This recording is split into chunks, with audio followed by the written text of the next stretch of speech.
Hello, and welcome. Pull up a chair and join us in the alcove as we continue the story of the Chaoslands, our homebrewed 5th edition Dungeons & Dragons campaign here in episode 4. We have a few quick announcements before we start. Never mind, okay. We go live every Wednesday at 8 p.m. Eastern Time. WODs are available on our Twitch channel immediately and uploaded to YouTube every Friday morning. We also do reruns on our Twitch channel every Thursday and Friday morning for anyone out in the EU or in a different time zone. You might just run into some of the cast of the show in Twitch chat at the same time as well. At that point, we will interact with you in chat. Right now, during the live show, no interaction, please. What else? You can follow us here on Twitch for a notification when we go live, or subscribe to our YouTube, the link is down below. While you're checking out the links below, follow us on all of our social media, our Twitter, Instagram, and TikTok for all of the latest announcements and news about the show. A couple of weeks ago, we posted our first character profile for our friendly, mysterious Warlock Astra on social media.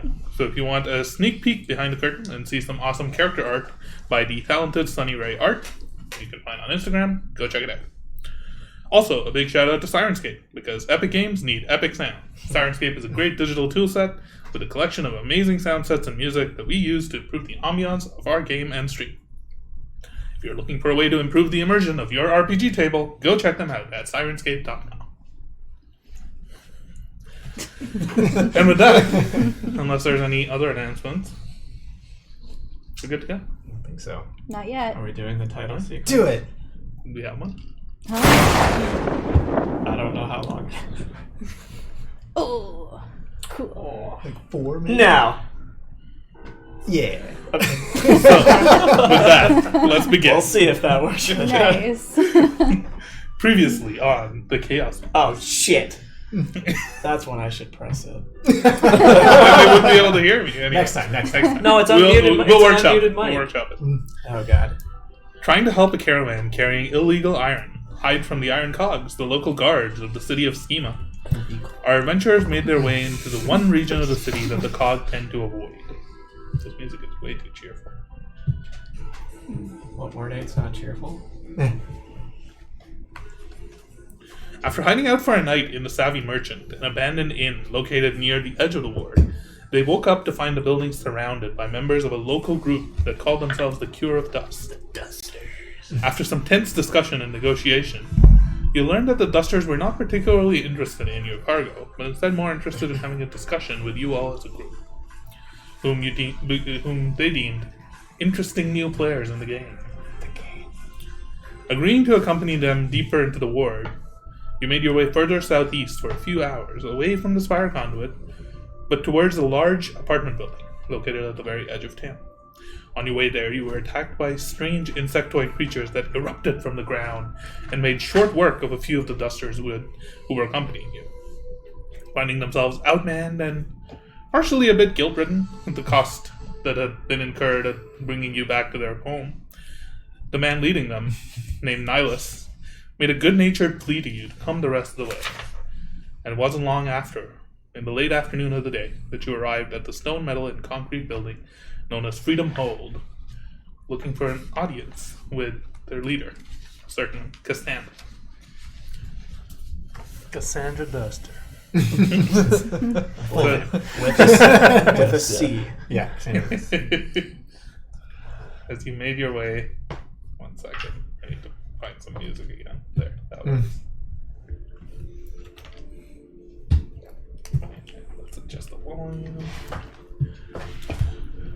As you all are making your way along this road, this dusty path, this arid savanna around you, not many other buildings around in this area, just this one really tall structure in front of you. You approach the front of the building. You noticed, I believe we ended last time, you noticed there was a roadblock that was set up. Nihilus made a whistling noise, which was responded to, and the two men who were flanking the roadblock set to work on opening it. Is there anything that you all would like to do as you're waiting now out in the middle of the street? Also, secondary question, who's pulling the second cart? Because one of the goats died. muscle. Muscle is. Yeah, I think I've died enough times to not care about this card anymore. I think we Can you should make stop just a here and take a long constitution rest. check? Yeah, I'm also very bloody. I'm gonna be consoling Archie still, just petting him as he pulls the other one. 21. Okay. Oh yeah. You're Easy. able to make it the rest of the way Yes. for about the 20-30 One minutes that it handle. took to pull this Just huge, heavy iron cart He's along. pulling You moved some of the boxes off of it onto the cart that the goat was pulling. very begrudgingly time on this pulling this. Karana helps out a little and is pushing from the back of the wagon. Darn ass cart. Yeah. Hopefully we'll be getting rid of it soon. Maybe we can sell it to these people. I don't even care about this anymore.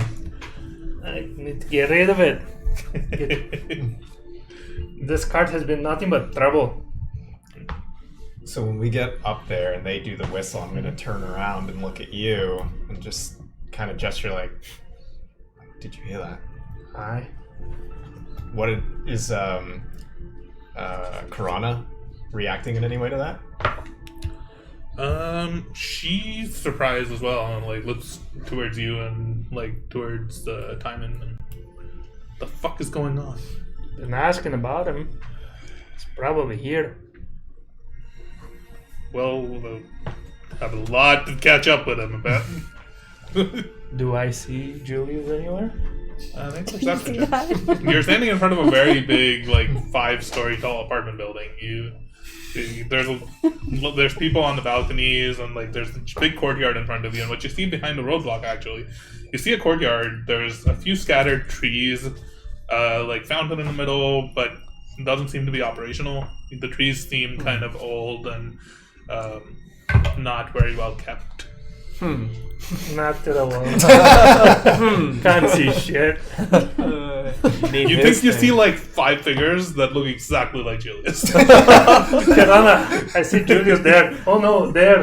There. There are a lot of people on these balconies looking out, but none that you don't know what they could be. They could be Julius. You don't know. Question, DM. Did Julius wear a brown coat by any chance? No, not that you recall. Brown pants? Brown vest? No, Go by Duster Julius. no. He didn't have a brown coat. Okay. He did have a coat, but it wasn't the same style. It was also not the same as Artmir's coat. There's just a lot of coats here. I need to look up all the different types of coats. We're He had like a cracking little the bit of a case pea coat, double breast. So many coats, so many brown coats. All of the coats. No. Julius was mostly dressed in like black leather armor, form fitting, and you don't recall him wearing coats at all. Okay.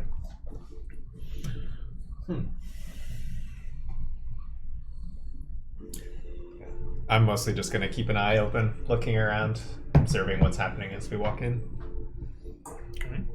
Are we being like escorted in, or we're waiting for somebody to come out? You're waiting for them to kind of open, like move the roadblock. So it's like a little and- block. Okay. Yeah. Is so inside you mentioned there's kind of like, did you say it was like a courtyard kind of? Yeah, you can see past the roadblock. It's like a pretty big courtyard. There's Right. like you see people moving about. You can hear like laughing and like some. Okay. You can see like a few kids out in the courtyard Okay. running So around playing with a ball. definite sense of community here. Okay. Are people armed? Make a perception check. Perception. 13. The 2 men who are standing at the roadblock and are now working to move it around and like away and open the road for you guys. They're clearly armed. Okay. The rest of the people, you see a couple of men standing on some of the balconies that are facing out in this direction. You can see they have crossbows and they're like trained onto the road essentially. But that's all you see.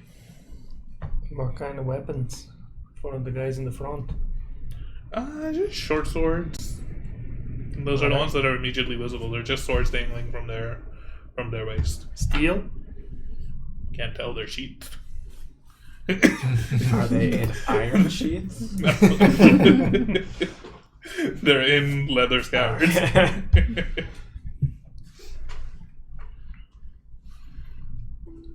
Yeah, big one's not really concerned with the cart or anything or any of them really. Just pull out a piece of cloth and kind of varnish up my wrench. A little dirty from the fight.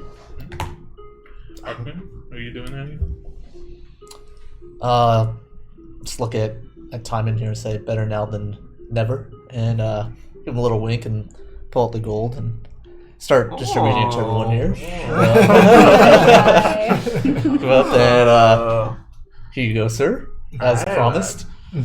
Thank you. I How think much? it's 40 gold. 40. My Total math was is right. 200 before, right? Yep. Nice. You fact checking me? No, I don't remember. And here's your 4 gold. Yeah. And, Right. just walk around through. Oh, thank you. You don't have to do Thank you. Sure. Remember, he said I could have his. I did say that. She can have it. Thank you. Here you go. Thank you, lad. You kept your word. Good to see that.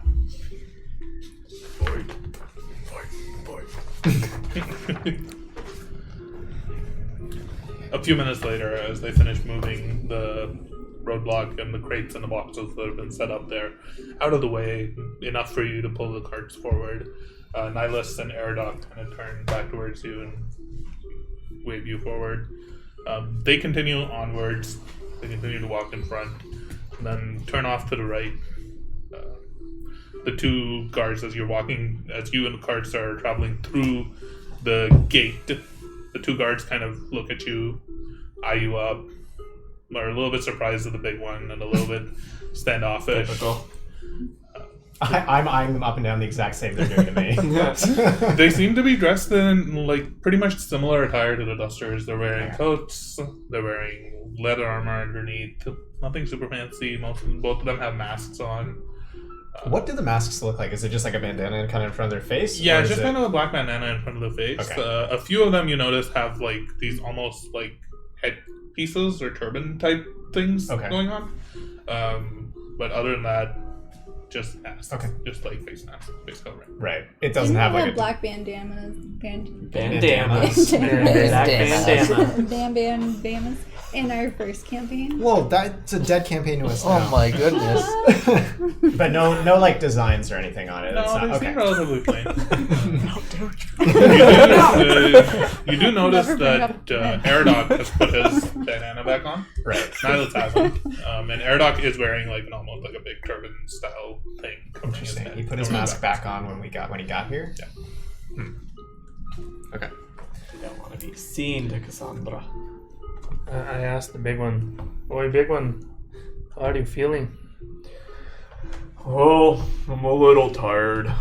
You know, you should really get those boats taken out of your chest. Oh, jeez. Just walk the whole way here with the I wouldn't have got hit by that. I would have walked the whole way here with them, apparently. Yeah. Oh, those are Nobody picked them out. Oh, I pulled them out. You pull them out. Yeah. Okay. When I woke up, I yanked them out. Stuck back in. Yeah. It's intimidating. But I still feel very tired. As you pull the two carts up to almost like the middle area near the fountain, a few kids are running by and looking up at you all and are like a little bit surprised and taken aback and like scared and go and hide behind the fountain. There's a few people milling about. They're all trying to give you like a white bird. Nihilus holds up a hand. Gonna go speak with Cassandra. Just wait here for a while and we'll come and get you. Where does he go when he leaves? He's about to leave. Oh, Do any of you okay. all say anything to him? If not, he turns around and leaves. I'm just waving at the kids hiding behind the fountain. Make a persuasion check. Persuasion? What? To get them to wave back?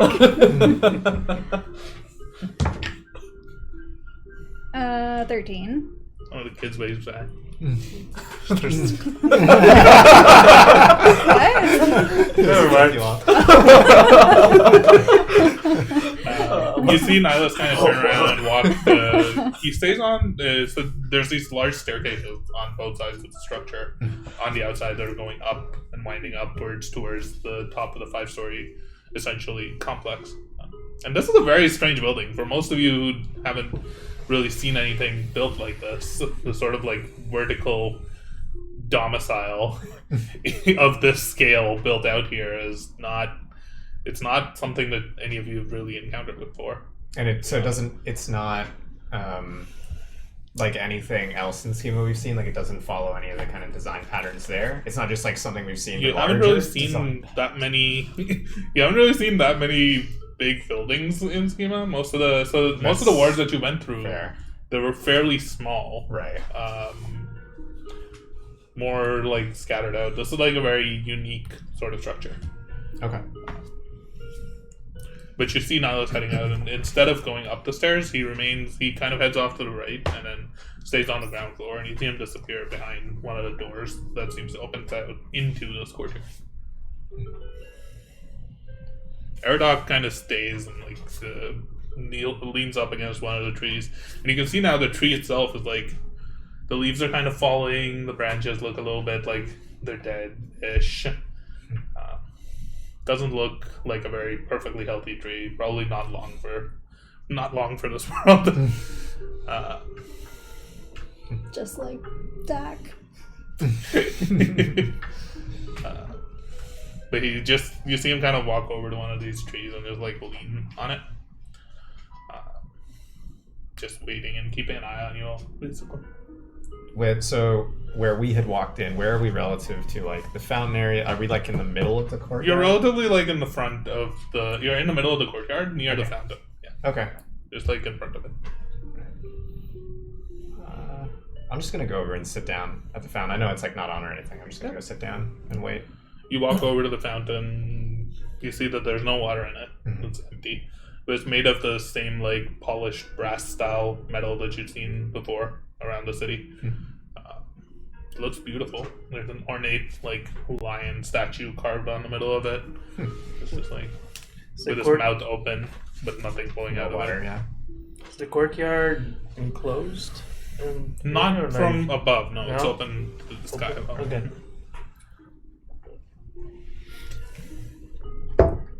I'm gonna go sit down next to Calthier on the fountain, but then kind of like slowly like scooch closer and closer towards the kids. No. You make it there. A few of them are like a little bit scared, but they're more excited. And one of them, the one who waved at you, comes up to you like, "Hi." Oh my god, you're so cute. Look at you, little scamp. Hi. What's your name? My name's Jeff. Jeff. You sure? You would. Fucking Jeff. Jeff, what's good around here? What's fun? Where are all the cool spots? Come on, hit me up here. You want to play with my ball? Sure Picks do. up one of the balls that he was playing. The kids were playing with. Absolutely, I do. And catch. He just throws the ball at you. Can I roll to see if I catch it? You can catch it. Are you sure? I'm not very athletic. You can catch the ball. Okay. It's like not very far from you. It's like maybe like 4 feet away from you. All right. So you're holding this ball, and it's made of like metal almost.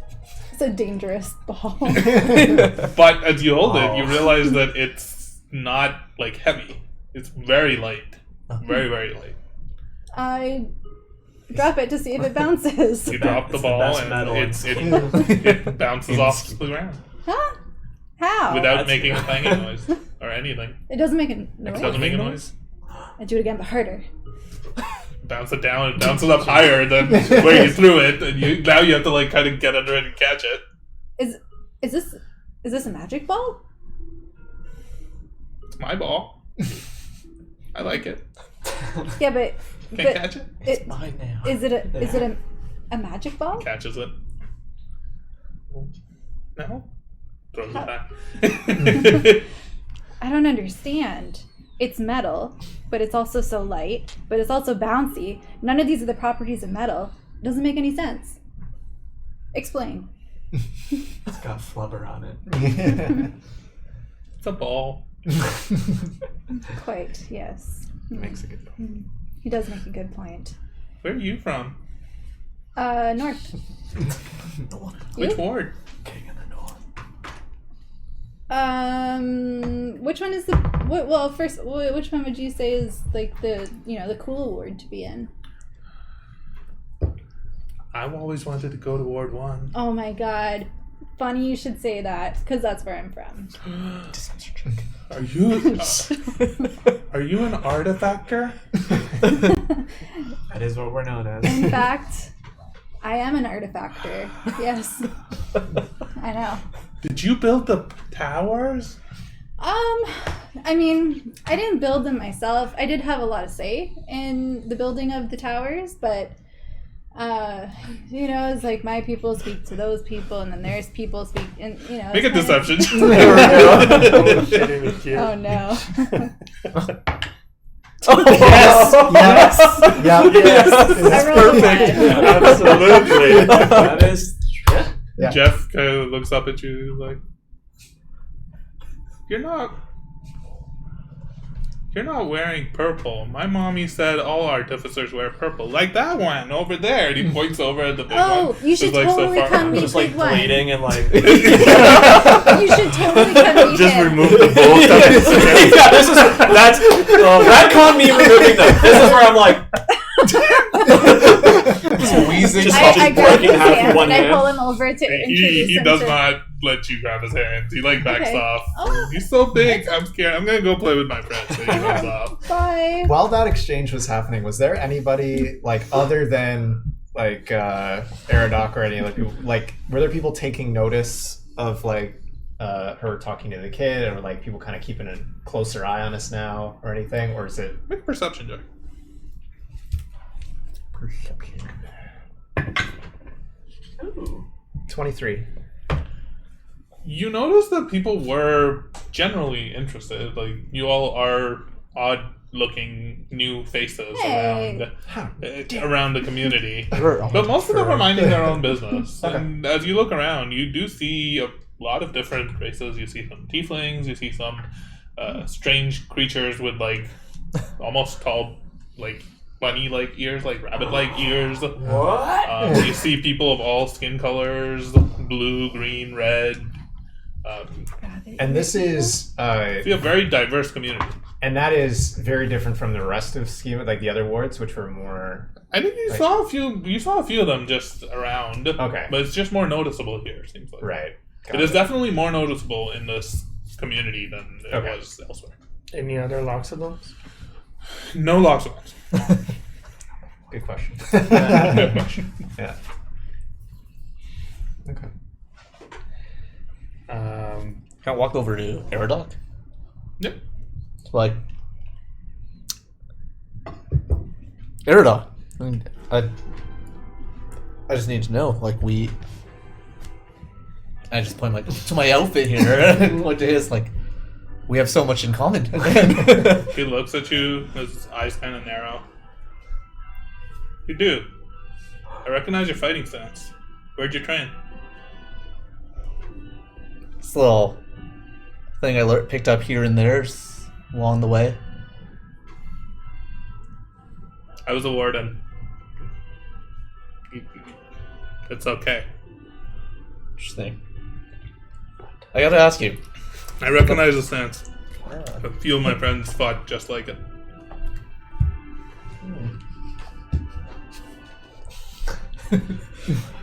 Well, I mean, that's nice. I'm honored, but yeah, thank you. As moving on here, I just want to ask you about your mask. I would like one, but I'd also want to understand. I've seen your face, but you put it back on. Why do you all wear one? Make a persuasion check. Oh, persuasion. Oh, yeah. Come on, man. Give him the smoldering look. Oh no. 11. smolderish. It's like half a blue steel. Yeah. I don't know why others put it on or keep it on. I have a very recognizable face. Just rather not draw any attention. Prefer to stay on my own. For out there or just here? Like, Just around people. okay, that's understandable. To each his own. Don't mind me asking, what's the story of this place? Well, we all came here to this ward. Many of us bought houses here. Many of us moved here looking for a new life. And then the ward didn't happen. So we didn't have anywhere else to go. You're talking about, I guess, Ward 8? Yeah. Yes. We were here, we were living. Most of the people here who started here, Nihilus, Cassandra, they moved here. They were living here in these apartments. As it turned out that the ward started to get more and more dangerous, more and more people started to flock here, looking for safety. Some of us were trained fighters. Nihilus and Cassandra are good at keeping people safe, so they naturally drew people here. Now we live here. See that? You guys definitely held your own back there. And it was good to have you. Yeah, not all of us can fight like you and like Nihilus and like myself. Some of us, though. Some of us had past lives there where we had to fend for ourselves. I recognize a little bit of that in you. You're not wrong. Once you're done talking with Cassandra, let's go. We can go grab a drink or something. There's a small apartment here where they keep some kegs of ale. Solid. And as you're having this talk, Nihilus actually walks back, approaches you and Aradoc, and make an insight check for me. Wisdom. I rolled the exact same thing. A 5. He looks angry, and he walks up and he says to Aradoc, "Boss wants to see you. Grab the other two as well, Jave and Polak." And then he walks over to you. She also wants to speak with you and your companions. Is everything alright, Nihilus? He turns around and walks away. Aradoc is kind of surprised, like stares back at him with like his eyes narrowed, and walks away and starts looking for the two other remaining members of the caravan who had helped escort you back to Freedom Home. What were the names of the other two people? I know I'm not there, but Jave and Pollock. Jave and Pollock.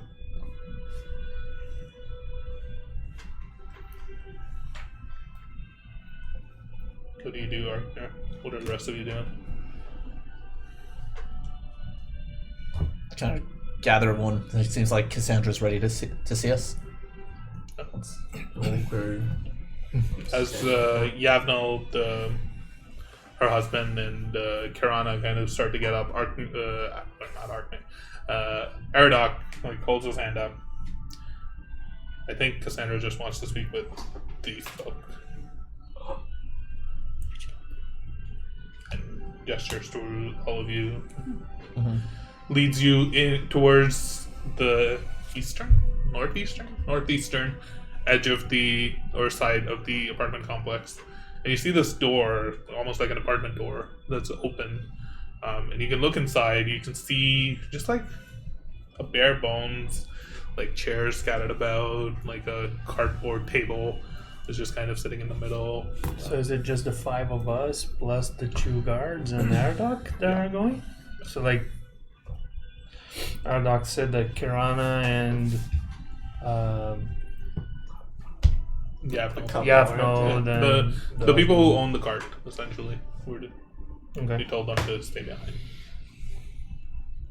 Yeah, look at the Kirana and say, keep my bag, will ya? My things. Yeah, I'll be here. As you approach the apartment building, you walk through the door. Who enters first? How big is the door? It's big enough for you. Yes! Actually, yeah. 140! But it's not like you still have to duck a little, yeah, it's but fine. you can get in. You don't have to it's not a tight squeeze. I'm moving pretty slow at this point, so. Timon is going next to the big one, a little worried for his wounds. How many times? I've almost died 3 times. It's no big deal. Almost died 3 times. Yeah, imagine going. Calthea or Astra, you follow. Yeah. Where are you relative, or do you care where you I are? guess I'm kind of like middle and looking around. Like, are there any writings on the walls as we're walking through? Are there any portraits? Make a perception check. Oh boy. Any graffiti? I'm gonna switch my dice. We need to start asking. Nope, doesn't. Oh, That's cocked. That's cocked. Okay. You said perception? 14. You do see generally scattered about these almost like white crosses, like X's that are scattered around, sometimes painted in sort of like with rings surrounding them, sometimes just on their own.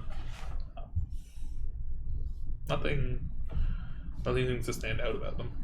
They're just, you notice them on walls, on paintings, on boxes. They're just scattered about. Okay. As you walk into this apartment, essentially, you find yourself in almost like a living room of sorts. There's a table in the middle, a few chairs scattered about. There's a door to the left, and around the corner, essentially, there's another table that's set up with a office chair, essentially, behind it. It seems very Spartan, very bare bones. Nothing elaborate or fancy about it. Just very functional. Is Practical. the chair facing towards us, or is it like facing? The chair's away? facing a little bit to the side, Okay. but there's a 'Cause figure. I'm, like petting a cat. There's a figure standing behind the table, beside the chair, who has her arms on the table, and she turns and looks up to you as you enter. Yeah. She has brown hair that's tied up into a bun, long hair, with a streak of white that kind of goes all the way through.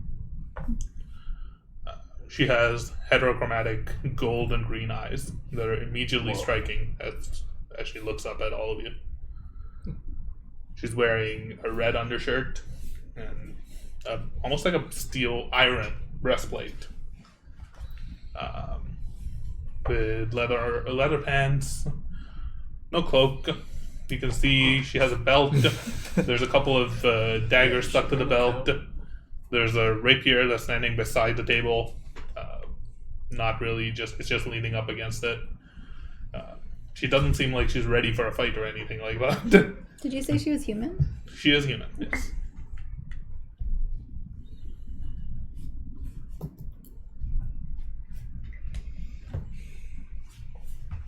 As you all approach, you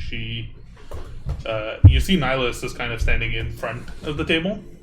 He's got his arms crossed.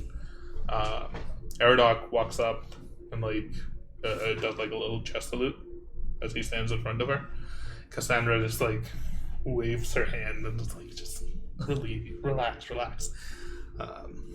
And her voice is very soft. She's very soft spoken in general.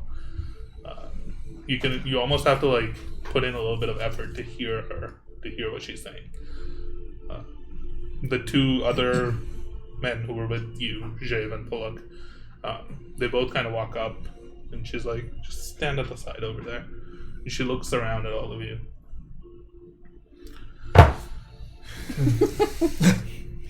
So you're the one that she looks at your wounds. Your little friends almost killed our friend over here. Yeah, that's why I brought them in here. She pulls the dagger off of her belt. Still sheathed. She tosses it to you. It just hits me and falls there. And I just look at it. What do you want me to do? The order I gave Nihilus, and Nihilus almost grimaces a little bit, was to bring you here unharmed. And since that is clearly not the case, I'll let you be the judge of what happens to these fine men who were trigger happy. You'll see me bend down, pick up the dagger, unsheath it a little bit. Where are they standing? The 4 people? So there's 2 of them. Or, sorry, 2 of them. Whatever it was. The other one already dead. That's true, yeah. He got murdered. They're both kind of standing up against the wall, and they're kind of looking around with their eyes, like you can see they're Yeah. a little worried. Yeah, I'll walk over to them and just kind of look at them. And then I'll... What is happening? Oh, they're gonna react. They both keep looking up at you. Yeah. One of them does like a big Yeah. swallow. Yeah, I'll notice that, whichever one, I'll put my hand on his shoulder, his or her or their shoulder, and I'll just say, it's been a rough day, but mistakes happen. I forgive you, and I'll just sheath the dagger and hand it back towards Cassandra. She reaches out, takes it, puts it on her belt. It's all good and all. Eridoc. She turns towards Eridoc. What would you have done? Eridoc kind of like stares back and like, I done when? And she says, if I had made you responsible for this job instead of Nihilus, what would you have done? And he's kind of a little bit taken aback, stammers, says, I followed the orders that were given to me by my leader. I would have done the exact same. And she just like slams her hands down on the table. I didn't ask what Hopesh would have done. I asked what you would have done, Eridoc. You notice, Kalthir, you notice, when she says the word Hopesh, you heard like almost like a snarl, like a growl coming from Eridoc. Okay. And he like cracks his neck a little. They wouldn't have Hopesh. Hopesh.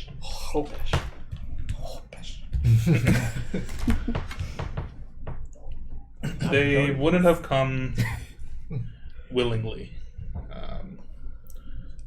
We had to do something to show them that we meant business, otherwise they would have gone back into town and probably died. Speak for yourself, lad. But I would have left the cart. I would have left the cart and the goats. Leave half of us behind. We could protect that cart. The building they were in was perfectly defensible. We could hold there while the rest of us brought them here. No goats, no Ankeg attack along the way. We'd have much more survivors. To which Cassandra turns towards Nihilus. What do you think? Nihilus just like looks up. I did what I thought was best. No, anything could have been different. Cassandra nods and says, leave the Nihilus. You're on kitchen duty for the next week. You're going to stir, because I don't trust you with any knives or sharp objects. You're going to get more people killed. We lost 3 more than we needed to. And we'd already lost 3 because of you all and your antics at the Savvy Merchant. Now, at least over there, you took out Groga. The big Small guy. victories. I'm gonna guess it's that ogre. So, 6 of my men and women died to bring you all here. I think it's about time that I gave you all some answers as to why you were worth it.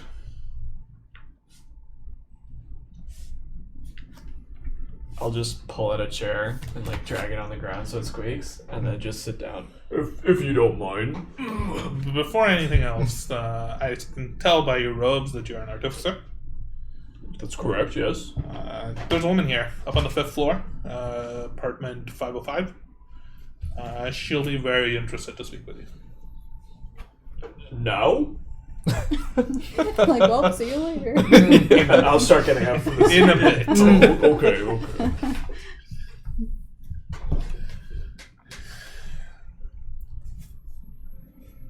I need people who are not stuck out here.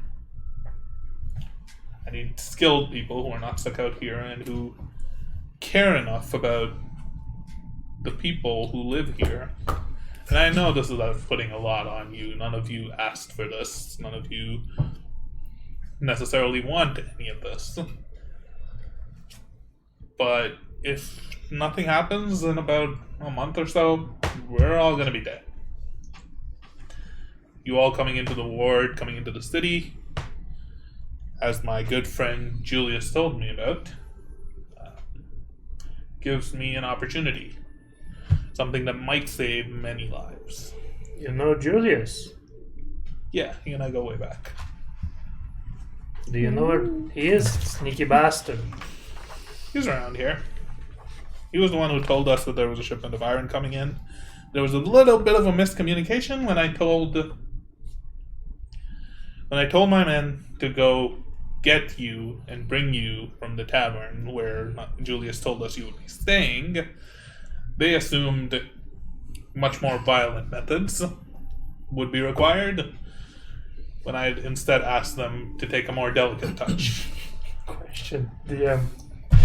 When Tywin went out of the tavern and asked what was it, and I got told to fuck off, was it by one of the dusters? It was, wasn't it? Yes. Yeah. Your men are not terribly smart about that assignment, you know? There could have been much nicer.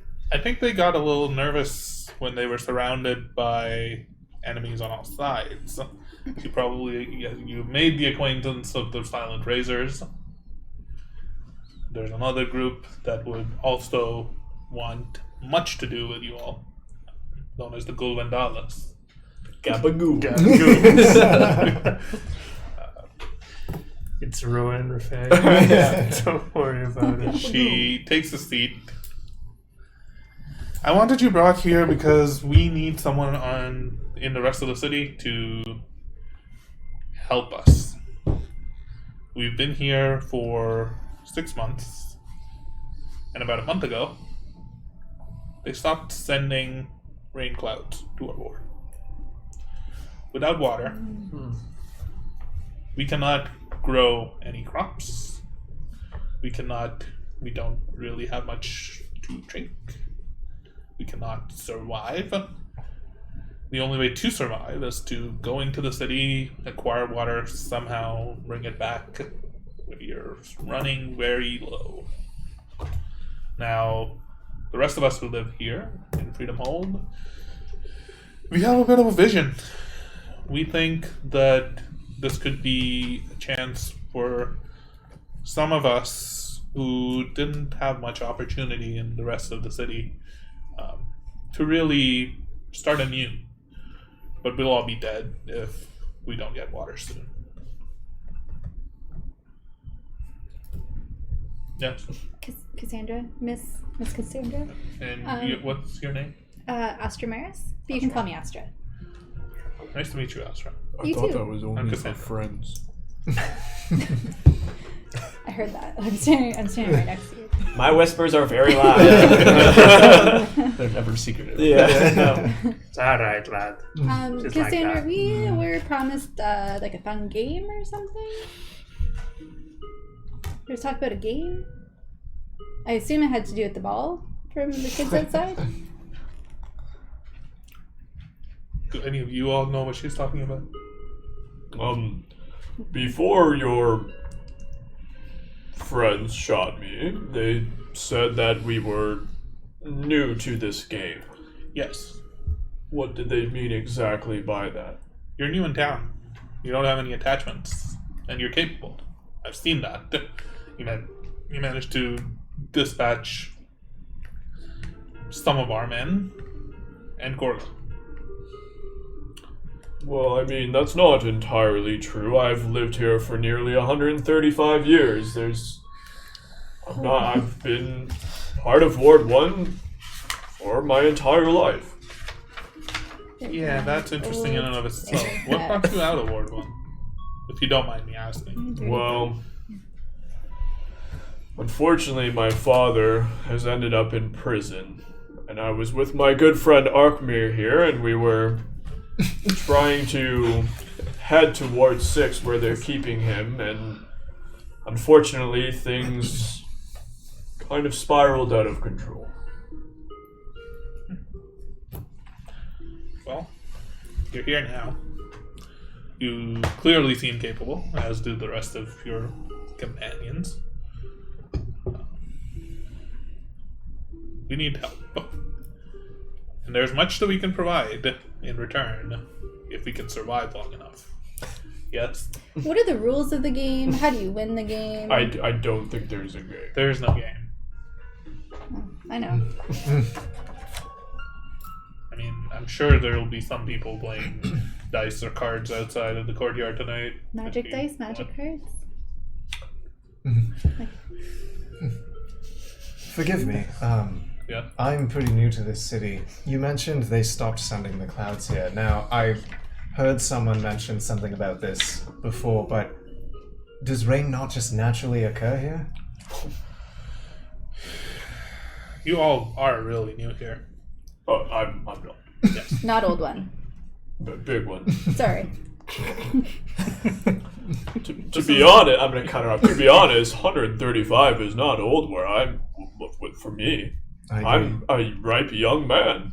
Wow. 135 now? I'm 134 in 3 months. Wow. Right, like today. Today. Big smile. Yeah. Well, still covered in blood and very wounded. I'm pretty close to my brother Thomas. She's just getting ignored. Well, let's just talk about all this. When's your birthday? Aradog kind of turns to her and is like, "May I leave?" And he's almost like snarling a little.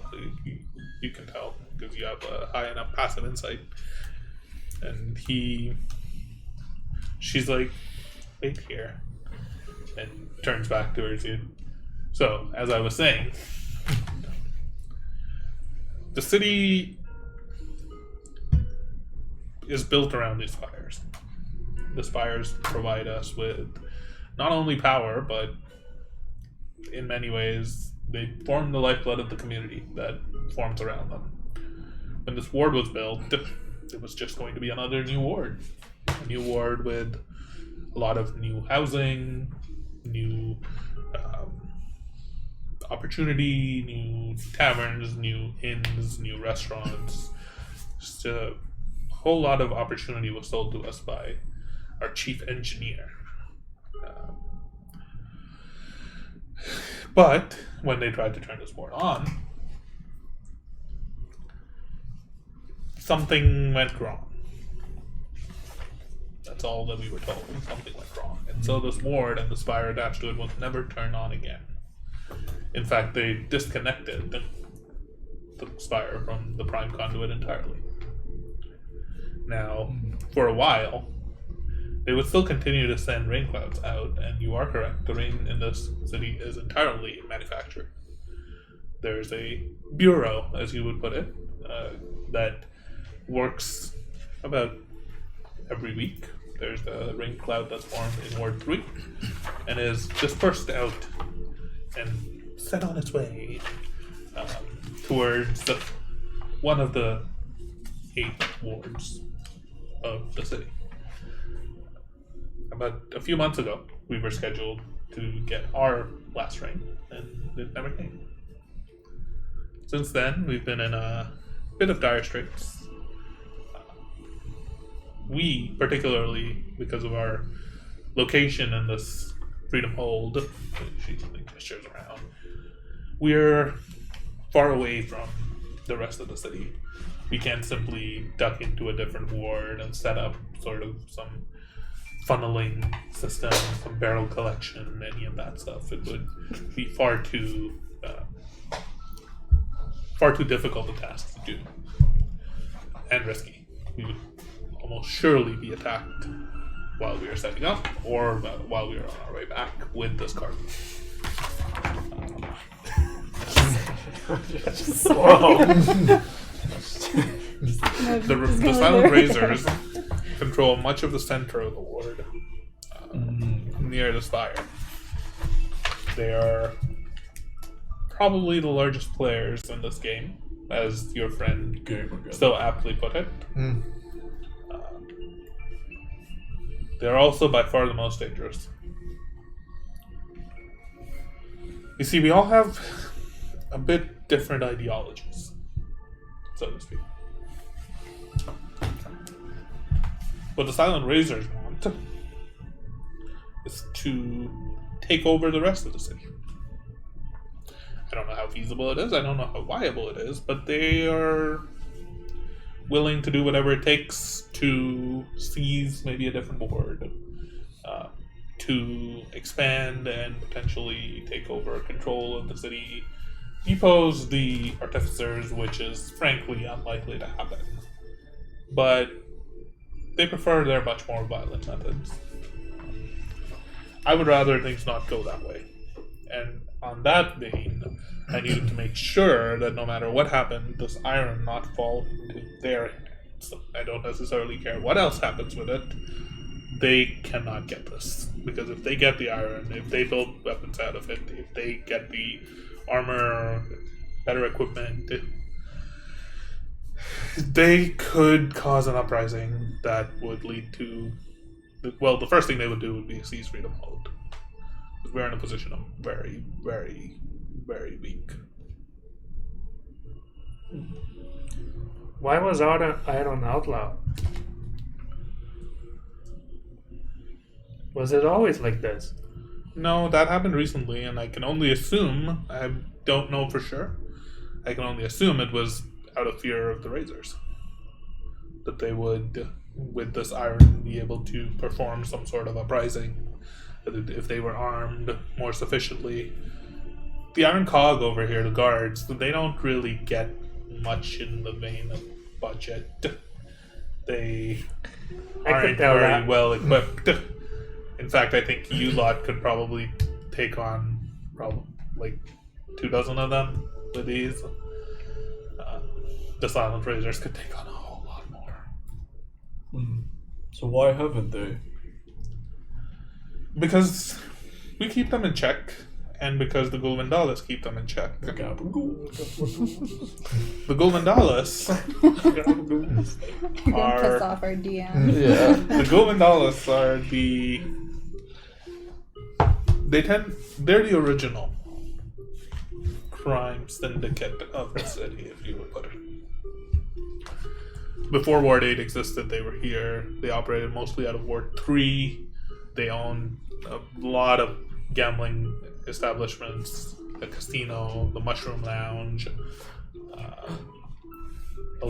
have a lot of contacts with the blacksmiths in Ward 3.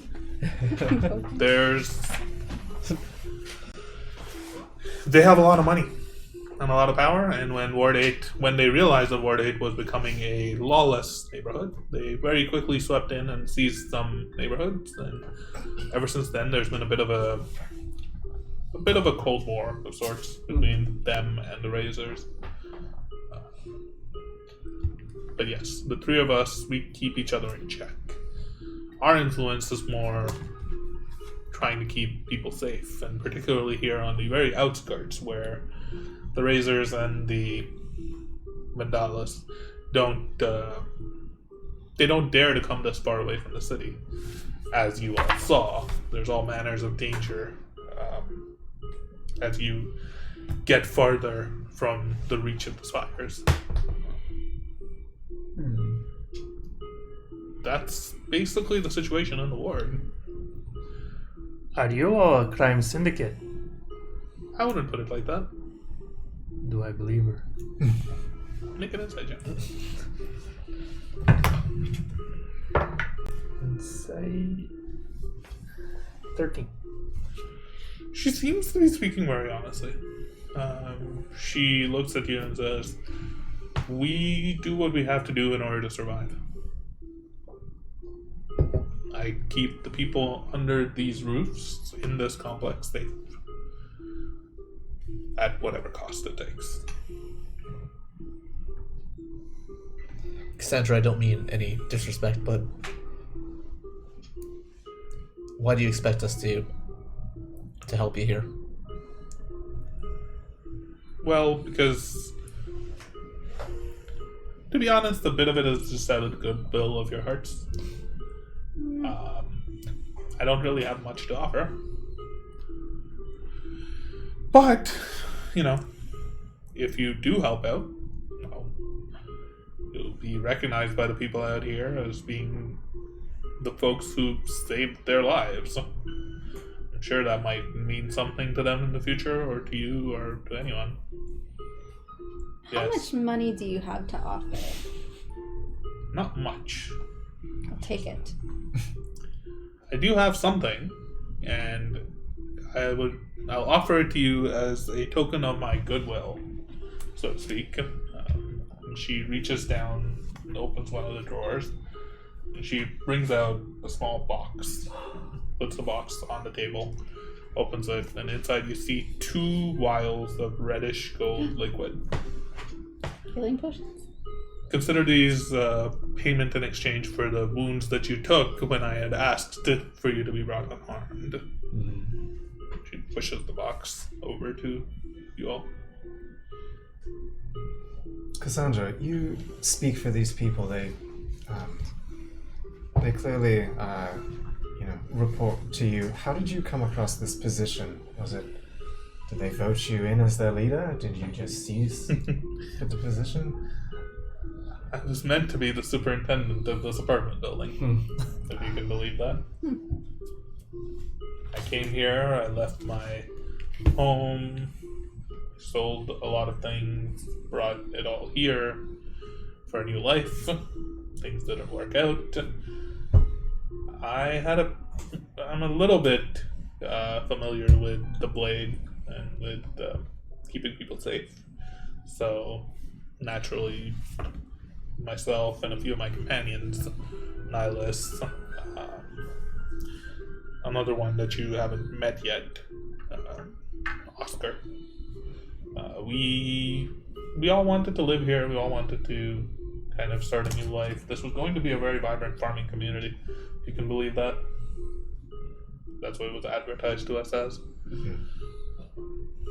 So everyone else here then, they chose to follow you out of promise of peace, out of a better life? Yeah, or no other option. Some of the men and women who live here, they realistically just moved here.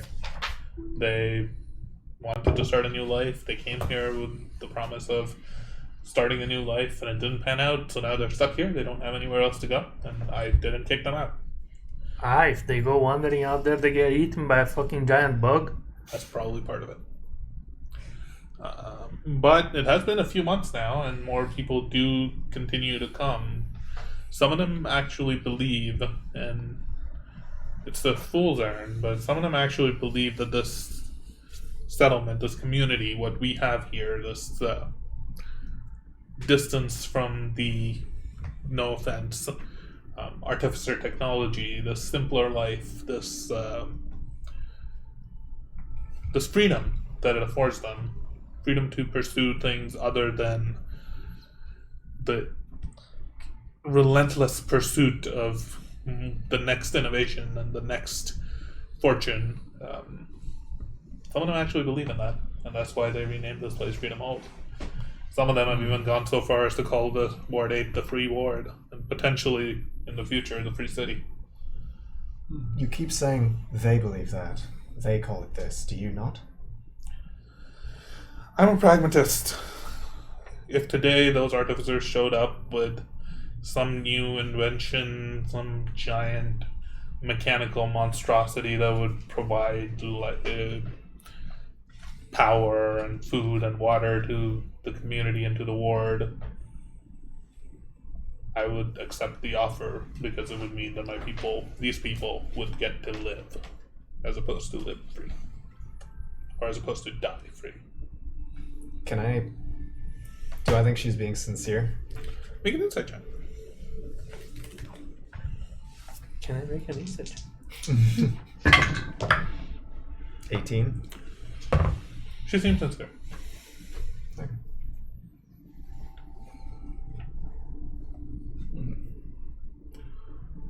But now that I've told you all of the situation here and made you this offer for if you would like to work here, if you would like to stay here, we have a few empty apartments where we can hold you up. But if not, tomorrow if you decide to leave, I wouldn't leave tonight. It's getting a bit dark. By the time you reach the edge of the ward, it'll definitely be nightfall. If by tomorrow you decide that you simply want to get up and leave and go seek your fortune elsewhere, by all means go do it. I just wanted to make sure that this iron that you brought, that you weren't aware of the gravity of what it could do in the wrong hands, did not fall into those wrong hands. You're gonna need to talk with Yavnod about that. She's really keen to get paid for that. Not my problem. I'm glad to not have to carry that shitty cart around anymore. Julius said he'd deal with that. Lass, what do you know about the storms? It seems like we're outside of the city here, and not that far from the fence, the protection circle. Yeah, don't go out that way. That's what I'll say. She laughs a little. When they built the spire, they extended out the ring a few 200 meters further out. We don't know for sure if the storms will stay that far. So it's not the just spire don't itself head that way. that does it. You mentioned the spire is not powered. It's disconnected from the larger one. It's not the spire that adds the protection. I have to admit, I don't know how any of it works. All I know is within a certain range from the city, which we, as your friend mentioned, we are now pretty clearly outside. The storms don't tend to come in. And Is that the land that you used to farm when you used to have water? no, that's simply the ring outside this building. And you recall when you were approaching this building, there were wider open field, and there were no buildings around it for a good portion of ways. Right, but was there any farmland or the remains of farmland beyond, between the fence and? No, the farmland ended. The area where we were supposed to farm would end, and then there was another probably half a kilometer to a kilometer to where the edge of the old fence was before they moved it another 100 or so meters out. Do I know anything about that, the barrier or the storms and how it all works?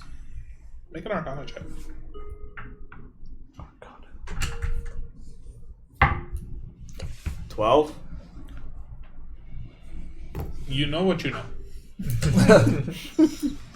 Nothing. You can gather some of the rest from what you have theorized or read in the past, Sure. but you know what you know. Okay.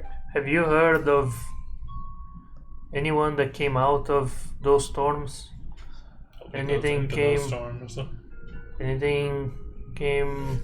Went into a storm and came out alive? You're joking, right? No, I'm dead serious. You should really go talk to Linda. up in apartment 505. Why? Has she been to one of the storms? Linda. No, but if she had her way, she would have. Why? Go talk to Linda. Any other questions? Do you have any food? There's food outside. No water, but we have some stored rations, some jerky, some ale. Have a comfortable night tonight.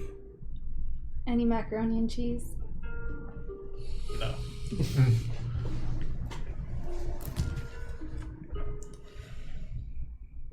Aerodoc's been eyeing you for all this time, aren't you?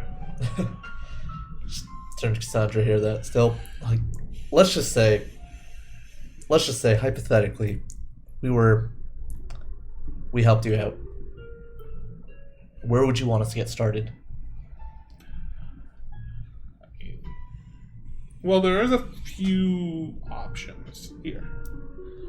The direct solution would be to somehow get a rain cloud here in this ward. Or some sort of commitment from the leadership of the city that there will be one at a more frequent interval. The other option, and this is something that when Nihilus reported where you all had holed up, was something that I was interested in. Who owns that building? The building that you all spent the night at yesterday. Why do you ask? Yeah. It's in a very good location. It's just on the edge of the ward. We could very easily set up at least a safe house there where we could collect water, gather water, wagon it in, and then it would simply take a few hours to cart it back to Freedomhold. Not just water, but supplies. It would be a very useful spot within technically our territory where we could establish something like that. Well, I don't think their name is ours to give, but if I we... mean, we do know her name. that is correct, but if we pass by this individual again, we can let them know that I you're understand. interested. But if you could, just having a location there where we could hide out and be safe and set up an establishment there, if it is unused, at least while it is unused, it would be a great help to us. I think on a broader scale, the Razors are planning something big. They're acquiring a lot of this iron for something. Hopefully it's not just to make weapons or trying to overthrow the government. Who knows what they're planning. Any information could be useful. Any sort of outreach could be useful. There are ways for you to make yourself helpful here, but again, you don't have to. And then speak to Linda. She might have some thoughts. Speaking of the Razors, does the name Galarin mean anything to you? Galarin. Arkmir's real name. Gallery. You would We his don't name know before. Galarin, do we? It was during our session. I made notes during that session. Actually, no, we might have all heard it. Can't say that it does. What was it? Oh.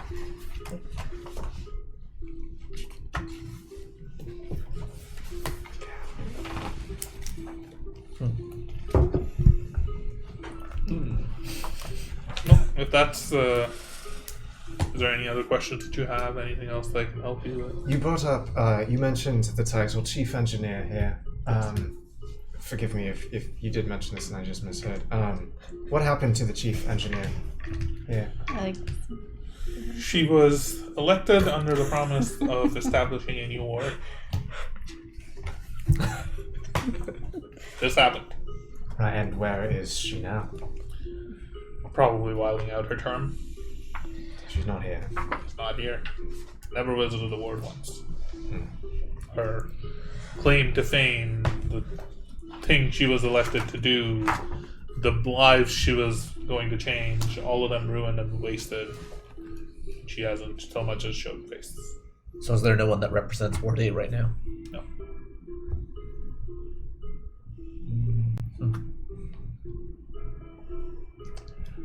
There are many who think there's an opportunity here. I frankly just want to keep those crazy visionaries alive long enough to achieve it. Have you thought about stepping up to represent Morty? I'm sure the people who live here would want that. I want nothing of that sort. Why not? I'm not a leader. Might have been thrust into it, but I would be much happier just living a nice, quiet life on a farm, growing some wheat. That's what I came here to do. I thought you wanted to be a superintendent. And grow wheat. Those two are not exclusive. That's fair. Everybody who lives here, who came here to live here, had a bit of a rural soul. And honestly, in the city, it's a bit rare to find. That's why it drew so much attention. So many people wanted to come here because there was an opportunity to farm while also living in a vibrant community and not scattered far away from each other. It's a very unique opportunity. But did you know that you'd have to deal with Unkins here? No.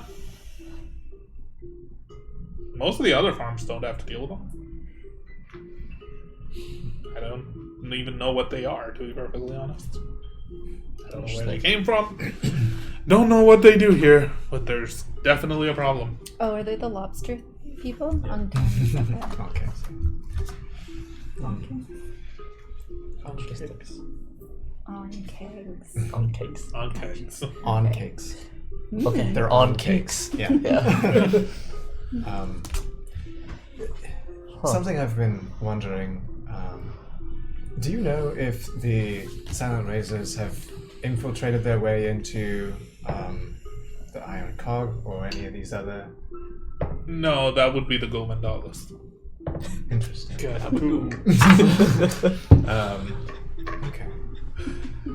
And The Vandalas are much closer to the leadership and the governance bodies of the city.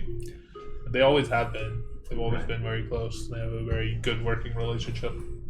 so it seems all three of these parties are aware of each other. Is the Iron Cog aware of all of you as well? Or are they completely naive to the situation?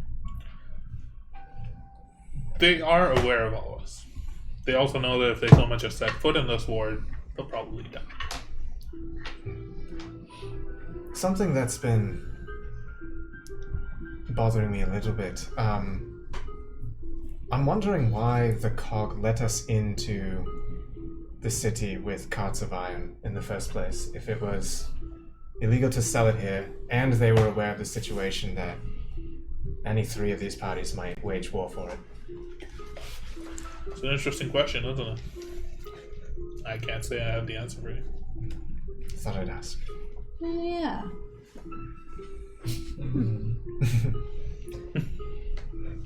Are there any exits of the city? Something that doesn't require us to go back? Well, you could travel just over the grasslands, but there's probably going to be outcasts along the way. Nah. No, there really only is on a single road that leads out this far.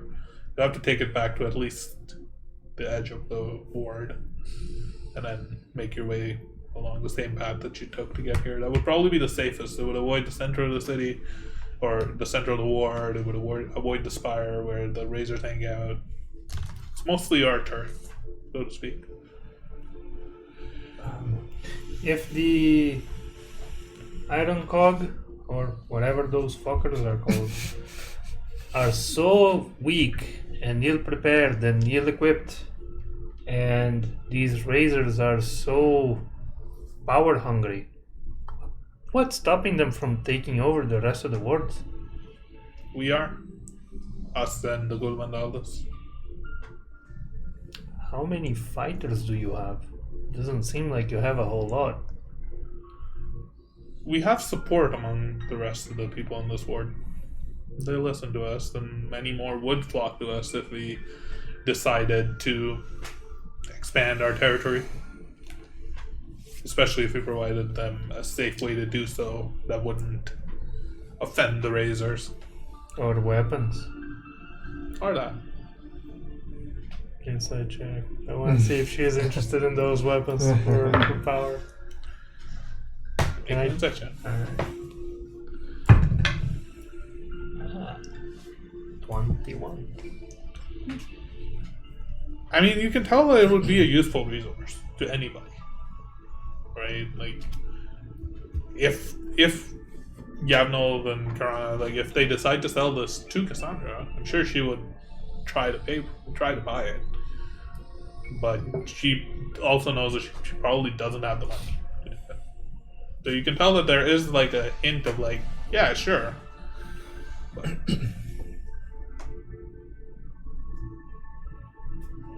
All right. Yeah. Do you have many dwarves around in this community? there is one. He used to work over in Ward 3. Goes by the name Rockbreaker. Yarif Rockbreaker. That's not him. Yara Rockbreaker. It's a different. It's a different dude. Does that name ring a bell? That last name ring a bell from? Make a history check. Nope. Sure doesn't. You don't recognize the name. Don't recognize shit. What word was that? Word? Regular Rockbreaker. Ward 3. Rock breaker. Well, He's around here on the ground floor usually. I see. Lives in one of the first floor apartments. I don't remember the number, but you can probably track him now. yeah, when she says that, I'll say, well, pardon me, folks, but it's getting late and I'm tired. And can you remind me what apartment this Linda was it? Lenda. What? Lenda. Linda? Oh, Linda. Linda. It's Linda. I think I know it's Linda. Ledna? Lenda. Like lend a helping hand. Yes. Oh. Exactly that. Oh. If you don't mind, I would like to go speak with this person. Yes. She's on the 5th floor. I believe her apartment is 505. Okay. You thought won't that- miss it. There will probably be an explosion up there while you're there. Oh. Oh my.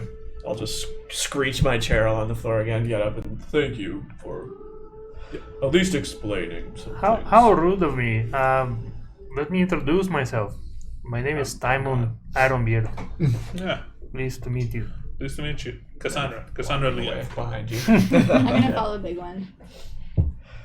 Do I notice anything particular about the rapier that's just sitting against her desk? Is it like She knows mine. just the regular rapier? It's yours. All right. That's it. Okay. That's all that matters. Also, Come no, on. Cassandra and I. Listen, She probably try not to be knows. so hard on Nihilus. Without him, Been watching it. I know he messed up, but without him, I think things could have been much worse for us. I understand, but at the end of the day, I wasn't going to punish the little brats. It was their first time holding a crossbow. They let loose. It's fine. They haven't really been in many fights before. Nihilus should know better. He's been my right-hand man for a very long time. The fact that he wasn't able to keep control on them, and the fact that Kopesh here, and again, a snarling voice from Eridok. He actually just snarls and just like walks out the door. Ooh, he's He good. just turns around and walks out the door. You notice him. If he could see a better outcome, a better way to approach the problem than Nihilus could, then I needed to make sure that somebody had an example made out of them so that the new guys would understand the gravity of what had happened. Many of us died. Somebody needed to pay for that. It's reasonable. Why do you call him that name? Yeah, damn it.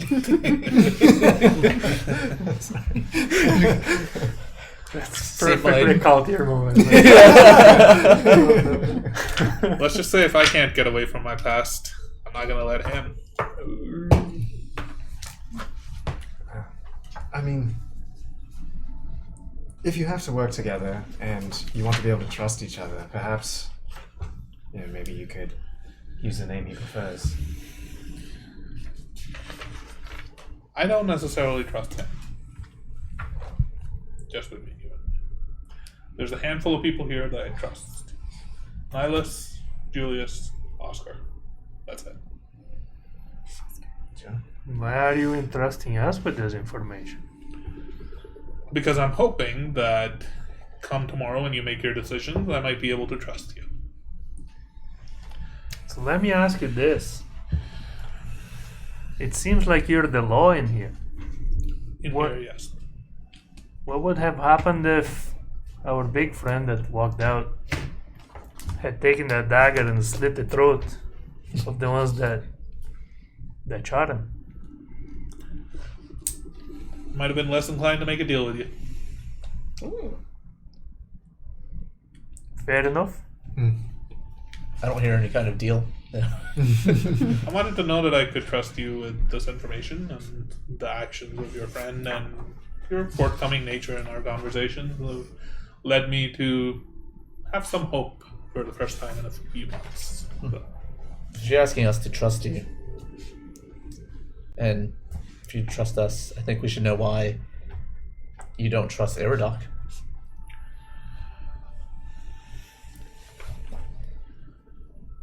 he used to be a mercenary. He's fought a lot of battles. He's killed a lot of people. He came here looking for a new start, and I'm willing to give him that opportunity, but that doesn't absolve him of this sentence. If you want any more information on that, that is the most I'm obliged. I'm going to oblige you with. If he trusts you with that and with any further information, that's up to him. That's the most that I can do. If you want to start building trust with him, perhaps using his preferred name would be a good place. Perhaps it would. Perhaps it would. Anyways, that's that all. You tell me. I'll scoop up that box of 2 vials. You walk out of the apartment, having had your conversation with the leader of the Cure of Dust. That's a good spot to take a break. We will be right back in about 5 minutes or so. Yep, 5 minutes. Bye. See you soon.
Ready. And welcome back.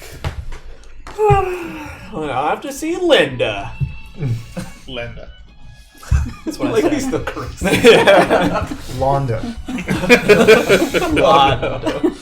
Lembas.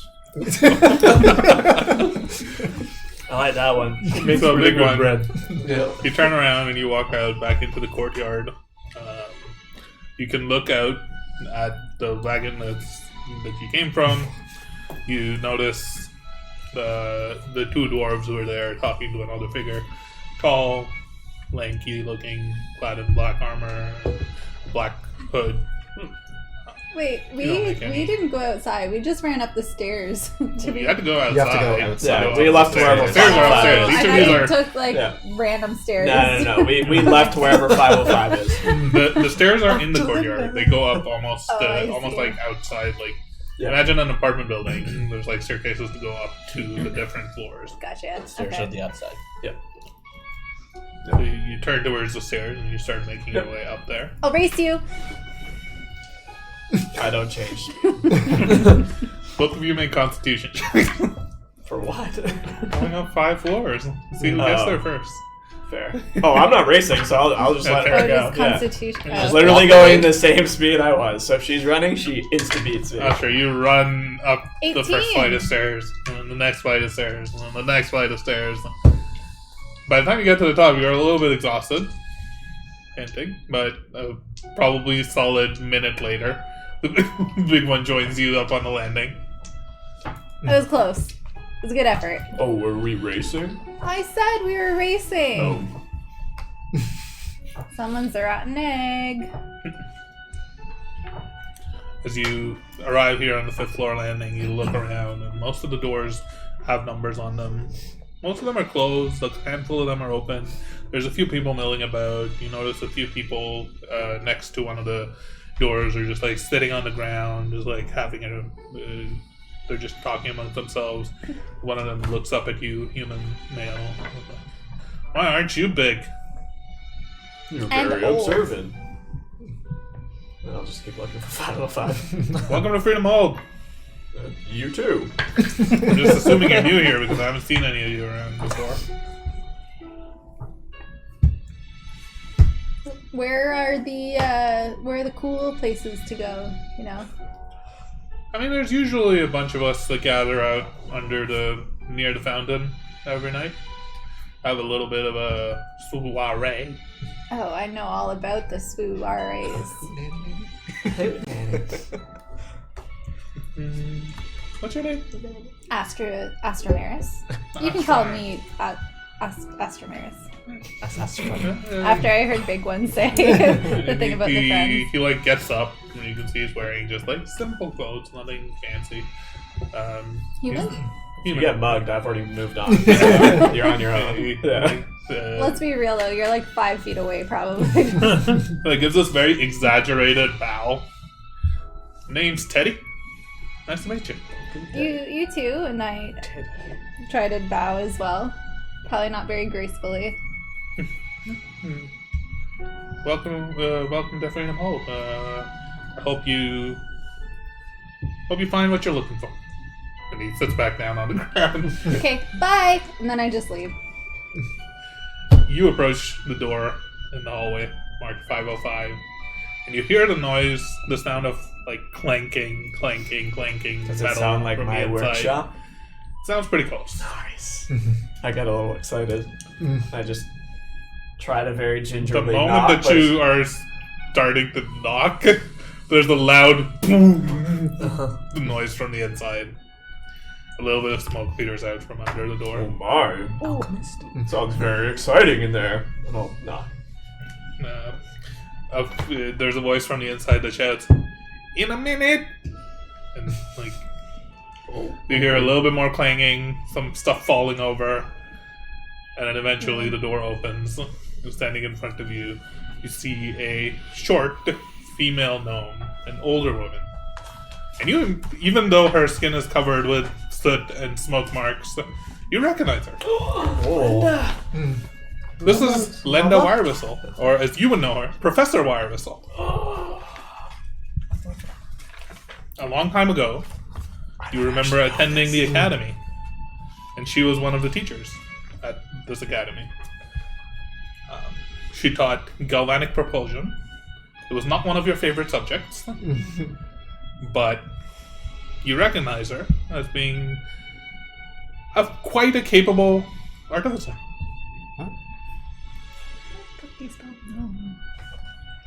Oh, Professor, I didn't know you would be here. It's good to see you. Big one! Hello. That's your name, right? It's the big one, but yes. I remember it like it was yesterday. Come on in, come on Oh in. my. She's the professor of galvanic propulsion. Astra, you're walking up as you see Big One kind of like tuck in and go inside. A little excited. Oh, hello, and I'm just gonna kind of look around. Hey, Oh, this is Astra. Astra Astra. Maris. Astra Mars. She's a friend. Lovely name, lovely Oh. name. You can call me Astra. My name's Linda. Hello, Laudna. Linda. Lenda, like lend a helping hand. Exactly. Oh, I like that.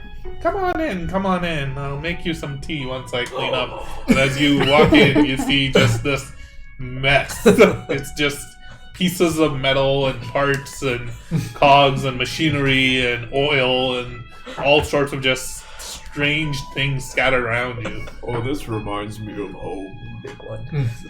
This is all super He's new. aroused. So I probably don't Go after understand yourself. any of it, but I'm just gonna go around and kind of like tinker with stuff, even like I don't understand it.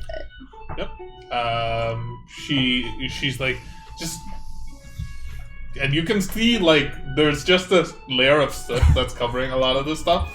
Mhm. And as you enter, you smell like there's like gunpowder on the air, potentially some like ozone on the air. Does not smell good at all in here. Oh, it smells wonderful in here. She ducks into a room, a door on the side, like goes inside. Would you like 1 lump or 2? 6, please. Yes. None for me, please. Just black. Okay. She gets I'll to take work his. making I'll the have tea. 12. 2 lumps then. She starts making. She just gets to work on making the tea. I'm very glad to see you here. Did the artificer send you? You just hear a voice coming from inside. Did they finally answer my summons? I've been looking for someone to come and help. This ward is a mess. Well, They turned the spire off. yes. Can you believe that they turned the spire off? She is I my didn't new know. favorite person. No, not exactly. I went back to, I went back into the heart of the Razors. Went Yeah. back there all on my own to try and see if I could turn the spire back on. Yes. But it was turned off, and I think they've disconnected us. So I've heard. Every time. These people here, they're good people. I want to help them. It was my responsibility. I was sent here because... Yes. Anyways, and she comes out with this, like, tray with, like, 2 cups on it. Are they gnome-sized cups? They are gnome-sized cups. But you also notice something strange. There's little gyroscopes attached to them. What's a And so gyroscope? even though, like, her hands are wobbling, To stay level. they're the cups are stabilized. staying stable Yeah. on the tray. And she walks over and, like, she's an old lady just Yeah. doddering over, Oh my god, holding I these love cups her. in front of her. Thank you, Professor. Thank you, it's very good. And then I'll just She, like, cheers. She takes hers I and, spit it like, back sits in. down on top of another. And cheers. Yeah, and one Oh, sip, I'm another done box. again. Just Yes. set it on the table. How's your father doing? It's been so long since I've had a chance to speak to him. Yes, he's a little indisposed right now. I honestly don't really know how he's Did he doing. send you? No. I asked him to see if he could send me a message. Yes, he's We were was trying to see if he could get me some iron. I was working on a little side project, trying to get some power back into this here. the community. iron was for you. What iron? Oh no. Oh. I asked him if he could send me some iron. Yes, iron. Yes, Yes, iron, yes. I asked him if he could send me some iron because I think there might be a way for us to get some power here. Oh, well, he did apparently put a request in for some iron for, I guess, for you, and now he's in prison. Why is he in prison? Well, it's Why, oh my. I know. Well, apparently, the city made the purchase or the selling of iron illegal, and the iron. Why would they do that? Well, that's what we're here for. I don't really know too much details about it, but. Well, I'm very sorry. It's okay. See, I have this theory. You know, we rely on the Spire to get us electricity, but they Right. turned it off. Yep. You know, those upper management. Oh, it was you know, terrible. they just turned it off, and now I didn't can't know. turn it back on. I was responsible for keeping it well maintained, but I can't do anything because they turned it off. Oh, well, maybe we can help you get it back on. No, it's too dangerous over there. I went there once. Oh, They let me go because I was old and probably not much danger to them. sure. These men, these big burly You men, don't they sell caught me yourself and short, Wenda. they just let me pass. And Very quick. and nimble. maybe they were just scared of me. Yes, maybe they were just Yes, scared of me. for sure. And they let me go, Mm-hmm. and I came back, but Cassandra yelled at me and said I can't go back there. She yelled. Oh, well, Miss Cassandra, she's kind of asked us to look into this matter, and I don't really know if my friends will want to do this, but maybe you can help us in some. Maybe there's another way we can turn it back on. Yes. You see, Yes, that is the yep. theory that I have. We're here, right? We are so far away from the city. We are here. We're so far away from the spires, Yep. but we're so close to those storms. Well, yes. I know it's never been done before. Nobody's ever even thought of it. But what if we get the power from the storms? What if we do that? That might work. It could work. I need some iron. I need to think. I need to plan. I need to build so many this things. So seems many very things. So many parts. I need so dangerous. many people. I need so many people. Oh, well, I have a few people, but that sounds very. It's at this Kinda. moment that the rest of you are done your conversation and leave the Cassandra's apartment downstairs. I back would into the literally give my life for you. I just met you, but you are you are just the best person I've ever met. We'll get back to that. Galtier, That was a Arkmir, whirlwind. and Timon, what are the three of you doing as you exit Cassandra's lobby? Well, that was an interesting conversation. She's an interesting figure. I need to go see this Lenda person. Need to talk to her about the storms.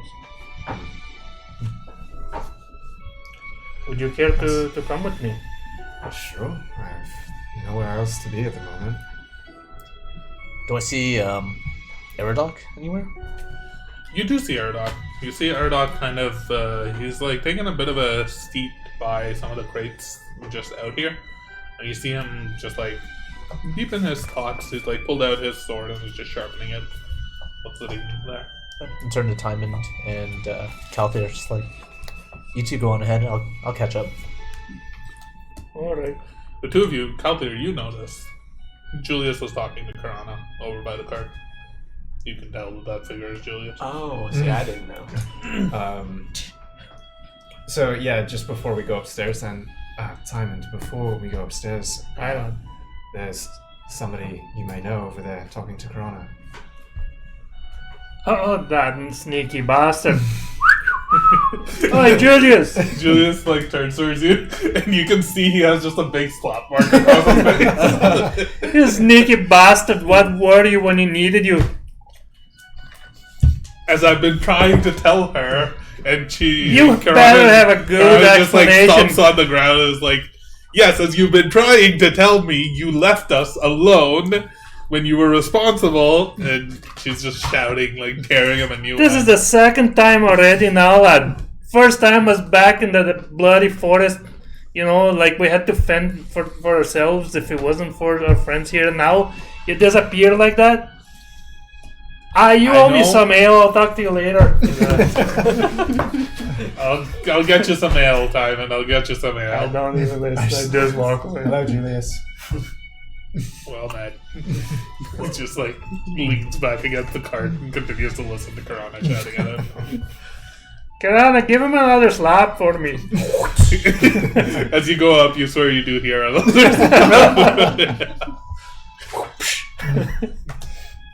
You start making your way up the stairs. It's a bit of a slog. I'm really interested to hear what this person has to say, because my sister was just like that. She wanted to go to these storms. You have no idea about that, by the way. You have no idea what this lady is planning upstairs. No, I know, but Yeah. you said that when she I just was mentioned- asking Yeah. when I was asking about the storms, Yeah. you said that If she had it her way, she would go Linda. out into the Yeah. Yes. If she had it her way, she would go. yeah. Let's cut back to Arkmir for a bit. You walk over to Aradok. He's just sitting there, sharpening his sword. He looks up at you. It's in a sarcastic way. Cassandra's quite the leader. She's strong and a good fighter. And he takes off his bandana and his turban, and now that you can see his face and his hair in full glory, he's got like a thick lion's mane almost that was tied up. I like this guy. He looks up with like he basically looks like a lion. His face has a snout, sharp teeth, fangs. Wearing a mask won't do me any good if she still keeps calling me that. There.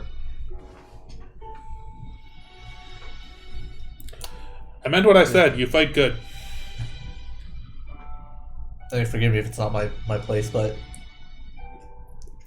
why does she call you that? And I can see it makes you mad. Just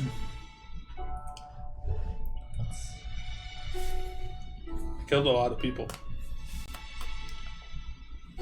Won a lot of fights. Lost a lot of fights. I came here looking for a fresh start, but when they found me, when they brought me here, who's they? Cassandra's people. I wasn't like them. I was still the old me. I lost control. I fought back, killed many of her men. I can understand if she doesn't trust me, but that's not who I want to be anymore. I left that life behind in Mernuen. You know what that city takes. I saw the way you fight. You know what that city does to you. It does to us. I know.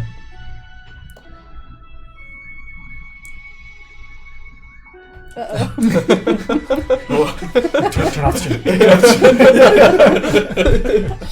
I feel like I'm not going to pick up. No, the it's- siren. It might. It picks up the That's bass true. maybe, But we're just crazy. yeah. I mean, we're not too different.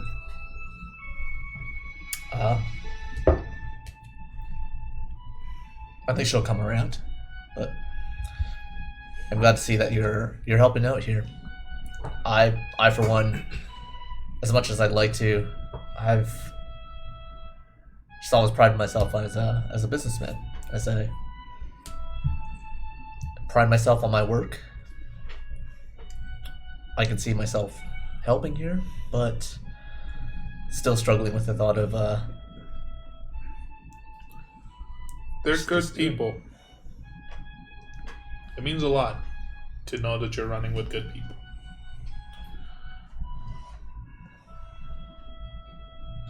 Some of the men and women I ran with before weren't good people. Cassandra tries her hardest. She is. I'm willing to take a few slights and barbs and insults. I know that if worst came to worst, she would have my back. Okay. I just want to make sure that you're all right. There. He tosses you the short sword that he was sharpening.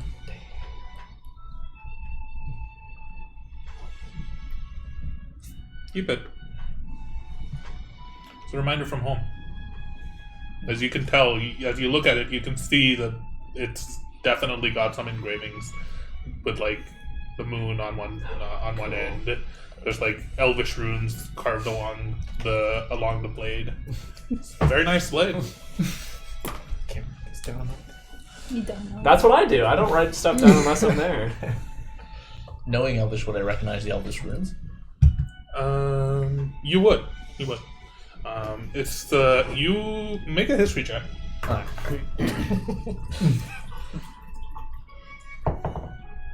13. You've seen blades like these. The guards of Mernuin, known as the Wardens, they usually carry one of these with them. You don't know what the runes mean specifically. They're ancient, like old Elvish. They're not necessarily something that might even, like, you don't know what they mean, but you do know that the sword isn't made from just like any normal iron or metal or anything. It's almost like silver a little bit. There's like a thin vein of silver that runs along the blade. Like, thank you, Erdoc, but are you sure? I know what this might mean to you. I have other weapons that chain me to my past. Let this one chain you to yours. Just sheath it away. Interesting. Two of you have now made your way to the 5th floor. You look around, you see a couple of people just loitering, sitting on the side, staring at you. I'm staring at the back. One of them looks up at you.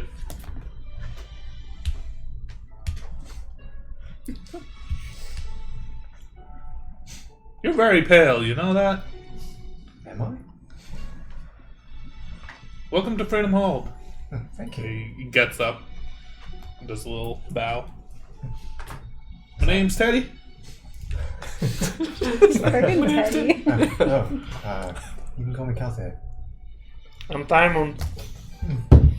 Ah, you're a dwarf.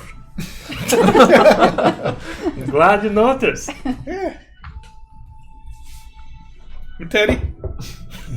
Nice to meet you. Nice to meet you, Teddy. Will you all be joining us here? We're here, aren't we? Sure. Well, we have a little bit of a soiree every night down in the courtyard. It's just him every day.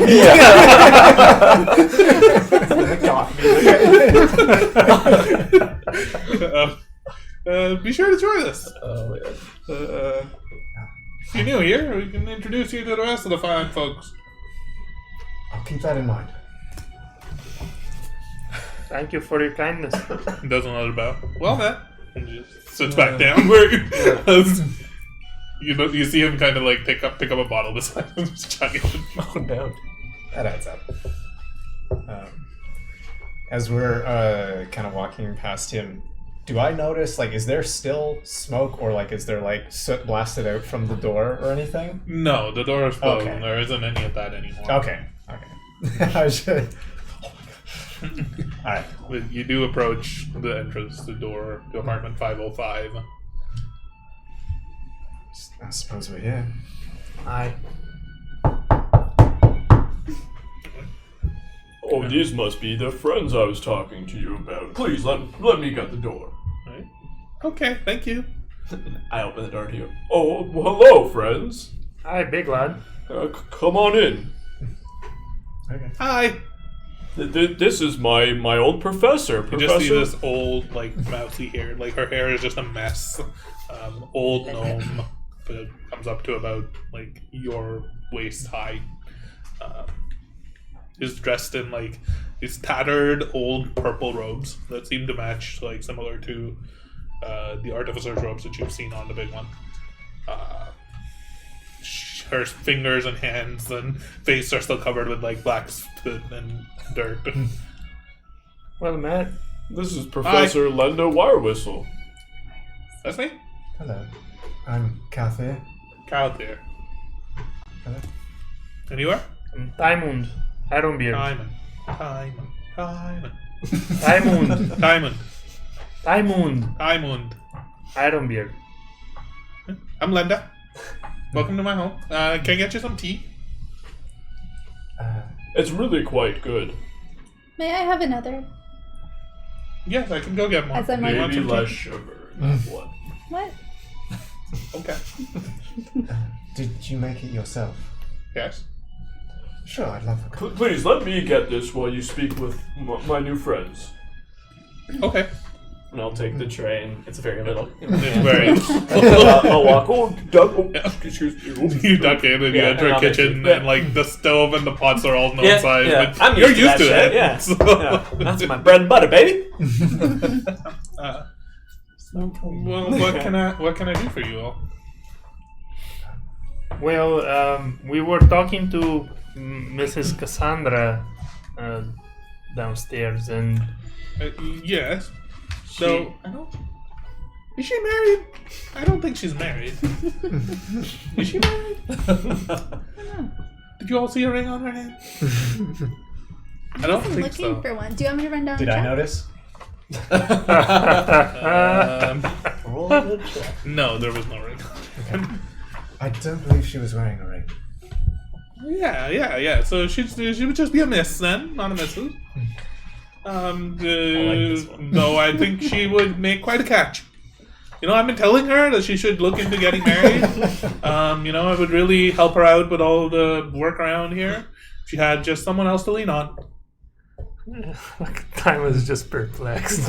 Like, you let the big one lean on you. Perhaps Cassandra could also lean on you. He's so Whoa. observant. So confused. Linda, is it Lenda. Linda? I have a question for you. Yes? What can you tell me about the storms, the red lightning storms? I don't know. They tend to come out of nowhere. Nobody really knows how they work. Nobody knows what they do. Everybody just tends to avoid them. What's your theory? My theory. I have many of them. I want to hear all of them. I think they are the breaths of an ancient whale that lives under the earth and is breathing, and when it exhales, it's bounced out from the ground. Maybe it's a unicorn, not a whale. It's 100% a unicorn. Or maybe there's an invisible unicorn that flies above all of us. Mm-hmm. And wherever it gets angry, that's where the lightning comes from. Are they fucking with us right now? 100%. Do I think that they're Make an This is where I'll bring up the tea. Can I help? Yeah. Sure. Oh my, come on, 10. 21. She wholeheartedly believes what she's saying. Yeah. Oh my fucking god, Yeah. she's insane. So I'll bring up the tea, and you'll notice because you got the first batch that like the big one presents it a little differently. It's on like a little saucer that he found. There's a spoon and a folded little napkin. It's very precise, and just pull off her tip. Thank you. Thank you. Is the napkin folded like... It's like a little origami. Yeah, a little origami mechanical bot thing. Yeah. It's everything is perfect. And then he just sets it down and he just one sip. Sits back. Linda's- Yeah. Yeah, you see, nobody's ever really been able to figure out what those storms are. They kind of happen everywhere, and they kind of happen very unpredictably, and anybody who tries to study them doesn't survive very long. But I have a theory. Might be a bit crazy, but it's really the only chance we've got, because everything here is shit, and the spire doesn't work, and it's disconnected, and, well, if we don't do something about it, everybody here's gonna die. I was telling her that is sort of what Cassandra was hoping we would achieve, is to find a way to bring power or rain back to this ward. What is your theory? Wait 1 second. And she turns around and starts just digging through this pile of stuff and like pushing stuff away into the side. While we do that, Arkmir, you arrive to the 5th floor landing and you see 2 figures just sitting on the ground. They're looking at you. One of them kind of looks at you, stands up. My, you're new here, aren't you? Let's walk up. Hello. I'm Arkmir Croft. It's nice to meet You you. hold out your hand and he just takes a deep bow. Name's Teddy. Nice to meet you. Just make an awkward attempt at doing a bow because it's not normally my thing, but I'm just. What brings you to Freedom Hold? I just snorted. Yeah. You say I was, brought here slightly against my will, but things are looking a little better now, and now I'm just trying to catch up to my friends. Huh. Oh, are you friends with those other strange folk that came up here? One of them was a dwarf. Strange is it's not the term I might use here, but yes, I am with those folks. Well, I'll extend to you the same invitation that I extended to them and those that came before them. We hold a soiree here every night, down in the courtyard. Feel free to come by, have a drink, meet the rest of the fine folk who live here. This Do I background see music his too, man. The background music is so appropriate for the courtyard. I know. Do I see his bottle of whatever he's drinking? Make a perception check. Oh. Well, I just rolled that really weirdly. I mean, 6. You don't see the bottle, but it's not hard to tell that he's drunk. Well, it's nice to meet you, Teddy. I will see you later tonight. Nice to meet you too. Anytime. He just kind of takes 2 steps back again and just like flops down against the side. Goddamn Teddy. Teddy's a legend. You said there was 2 people though, right? Yeah, the other one's just The passed other out. one The other guy's is serious. just sitting Ah, there. the soiree's building. Yeah. The other guy. He's just like, is he like glossy eyed or like? He's like quiet. He looks like he's asleep. Okay. Let's just put it that way. Sleep. Past the FO. Was Teddy happier? Well, I'm not there. Sorry. Never mind. Sorry. You walk up to 505 and there's another knock on the outside door as the rest of you are having your tea. Please let me get that. That's probably one of my good friends. I walk to the door. Arkmir, welcome. This is my old professor, Professor Linda Wirewhistle. Would you like some tea? You just see a figure, like you see the back end of a gnome who's just ducked into a pile of stuff and is just pushing stuff aside on the ground. While the rest of your companions are sitting on like odd things just scattered about. There aren't really seats. They're just sitting on top of like mechanical contraptions and like boxes and cogs and half-built things. You swear you hear a little bit of like a ticking noise coming from somewhere underneath the giant pile. Well, look around. I see people holding teacups. Like, yes, please. Certainly. And I'll hand it to you. You've seen it before, how like pristine it is. Yeah. Send it to you. Time does not drinking. You're just holding it? It's just holding it. Professor It's was not just ill. telling me that she had asked my father for some iron, and that may have been the order that sadly has himself in prison now. She's trying to fix the ward. And I see. he pulls out this large, very badly broken container of sorts. It looks like a very large backpack-sized cylinder. It's broken. It's got a few control buttons dangling off of it, wires connecting to it. Very like a few panels of it are ripped off. Nice. You can look underneath it almost to like cogs and machinery that seem to be intertwined within it. And she like keeps it out. It's almost as big as her. He pulls it out. Let me help you with that. Thank you. That would be very nice. You grab the Her. you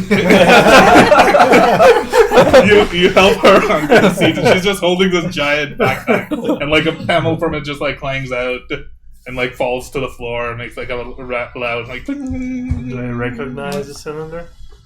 It looks similar enough. Yeah. Yeah, it looks similar enough to the contraption that Nipnor had been using, just in much worse shape. This looks similar to Nipnor's contraption. Did you make this? No, but technically, maybe. So this is the first time I would see this. Do I know what it is? Make a Arcana check.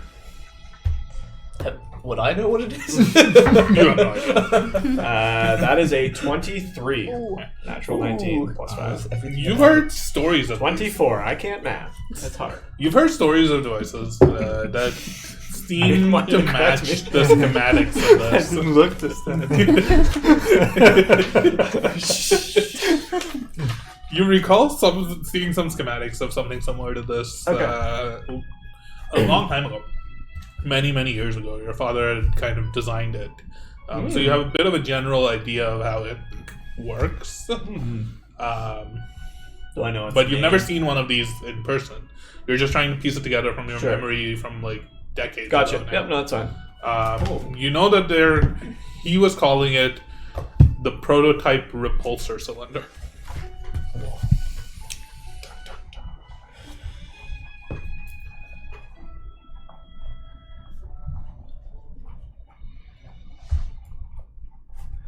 Oh my, that looks like a prototype repulsor cylinder.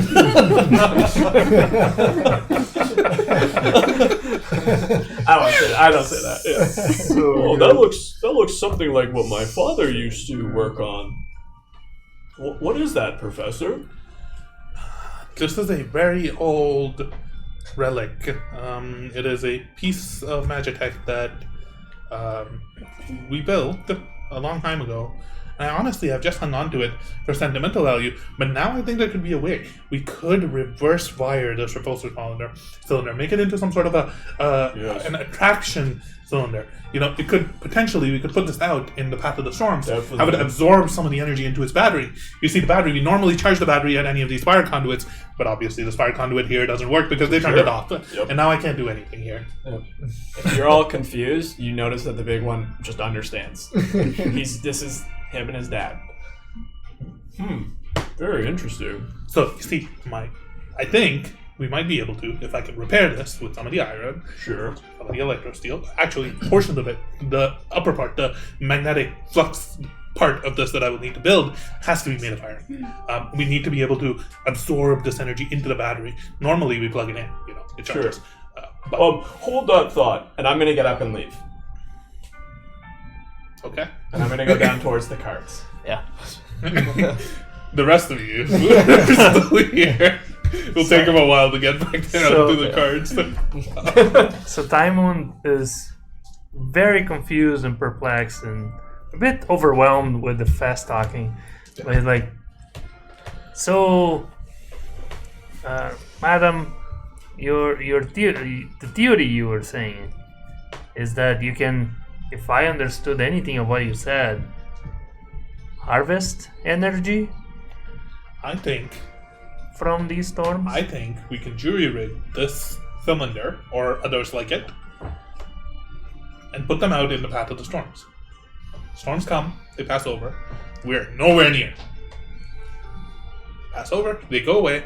We go out, we pull this back. Should, if I'm able to build it correctly, be able to absorb some of the energy. We can use that to power at least our complex, maybe more.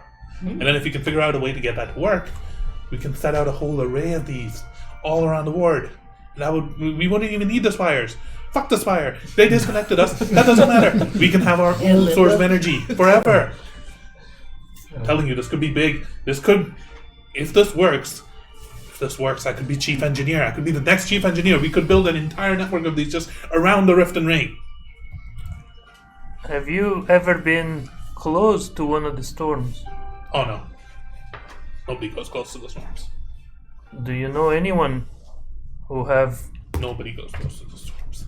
Do you know anyone who has survived an encounter with the storms?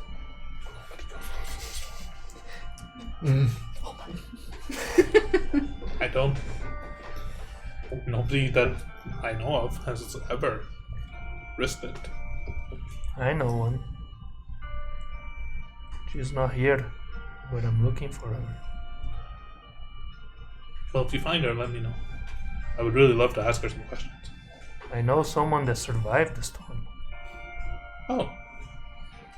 Oh. Who? Too much heat. Oh no. Linda's been drinking again. Meanwhile, Yeah. you make your way down the stairs. This time I got like a bit of a brisk Yep. walk. You Just make your way down. heading towards wherever the cart is. I think I know where The it is. carts are but- still parked Yeah, out in the middle of the courtyard. Yeah. So I'll go, assuming I get close, I'll just go up to them and I'm just going to take a box of iron, carry it. Just say, don't worry, I may have found a buyer for you. Then I'm just going to turn and walk. Please don't shoot me this time. Okay, thank you. Yeah. 5 arrows in the Just back. carry it. As big of a box You as I get can. hit I don't know if they're all the same size, but I'm just like, whoa. Does Big They're One have a all- little elephant tail? No, the Loxodons I don't think have tails. Okay. 'cause I Yeah. was just They're all thinking, big. like, They're all big boxes, but you just pick one up at random. Yeah. It feels a little bit lighter than you would have expected if it was full of iron. I'm going to stop and just peek inside.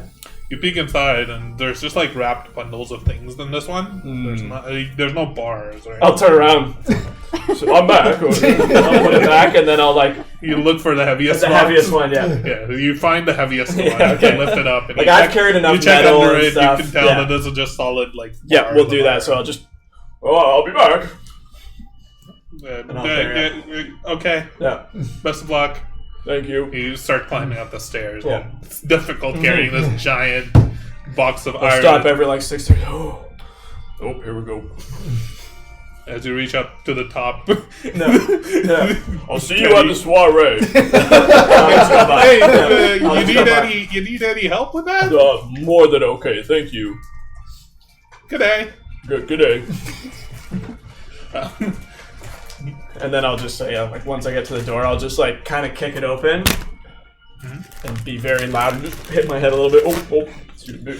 Come in. You enter. There's really nowhere to put this Yeah. big box. Professor, we actually have a large abundance of iron right here. And then I'll open it and pull out a bar and show her. She immediately gets distracted from what she was talking to you about time, Yeah. and like looks over to you. We can build this. We can build this. These are bars. I can work it. You can work it. You can work it. That could be good. Hold on. Before you guys get carried away I'm here, just holding 2 iron bars. you seem very adamant about quickly starting this. You were there in the woods. You saw what this contraption did. A functioning one for its original purpose. It created life. Out of nothing. It attacked us. Who knows what would happen She has her like hands crossed. if you tried to reverse this. Tell Did me you more know- about this. Did you know it was capable of doing that? What did it do? Life sprung up from the ground, from the earth. Huh. Where was it? Out in the woods, the forest. Surrounds the city. That's interesting. It's not supposed to do anything like that. It's just supposed to keep the storms away. Exactly why I think you don't want to rush into this. Sure. But if we don't do something, we're all gonna die. Right, but pardon me for interrupting. I know you're one of the most brilliant minds I've ever had the pleasure of knowing, but I think what my friend here is suggesting is we plan this out a little bit more. I mean, we have a very capable smith here. Well, we need to. We don't and I really. can help There is you. no real forge over here. The Certainly. only forge nearby would be deep within the territory of the Razors. Oh. Or you could take this over to Ward 3 and get it worked there. I mean, I know We would need to smelt it and build it, and I think I can come up with some semblance of a quick blueprint for what I want. Would it help if we go and speak with my father? He is one of the smartest artificers that I know. I was He did supposed to design see this him. device originally. He might be of great value. I was supposed to see him today, but unfortunately, I died.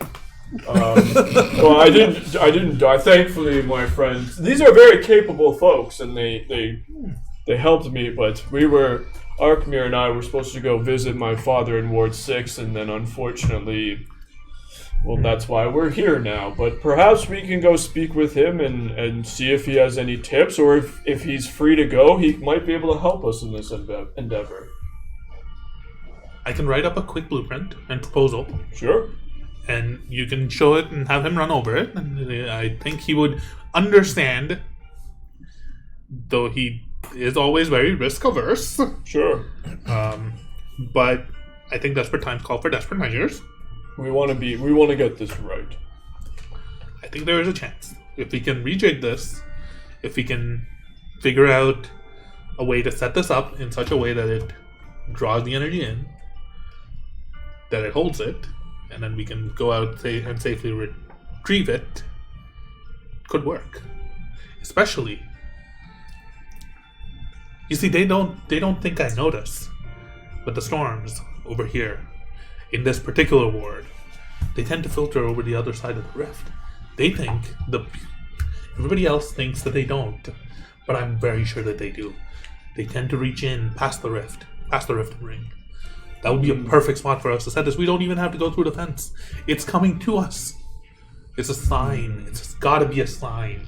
Gotta be a sign that I'm on the right track, and this theory will work. Excuse me, Linda. Yes, I'm sorry. What was your name again? Arkmir Croft. Nice to meet you. Nice to meet you. I'm Linda Wireless. I didn't fully catch everything here, but it sounded like you said capturing this power would help save you here. But I also understand that water is pretty crucial. Some of the stuff here in this ward, the rain would definitely help. That would be the best solution. Would be if we could get some rain here, that would help. But we did have backups when we built this ward. I wasn't intimately involved, but the artificers helped construct large portions of this ward. This farming district of sorts, it has sprinklers connected to deep underground wells, but those wells work with magical energy that would have originally been provided by the Spire, but they disconnected it, and now I can't connect it back because they disconnected it from their end, and now I'm useless here. I've been sitting here for 6 months trying to find a way to be useful. This is it. This is going to be my magnum opus. I feel it. Has anyone else ever tried to harvest energy from these storms? Has this been attempted before? I don't think so. Well, right now it's just very frustrated at this point. He drops the cup, sits down. As you drop the teacup, you notice that it lands on the gyroscope. It's still stable. Like none of the tea spills out of it. Genius. This is just one possible solution. I mean, we just learned about this today. Arkmir and I have spoke with people in the climatology. That's what it's called, right? Yeah, I think The so. climatology division, and we can go speak with others. But it's definitely a possibility. I trust Professor with my life. Big one. Do you know of anyone that has ever approached the storms, or have you heard of anybody? I don't really know too many people. Time into who was it that you know that did that? Her name is Anya. She was my sister. And Was? I don't know where she is. She was an engineer back in Cornwall. She worked at the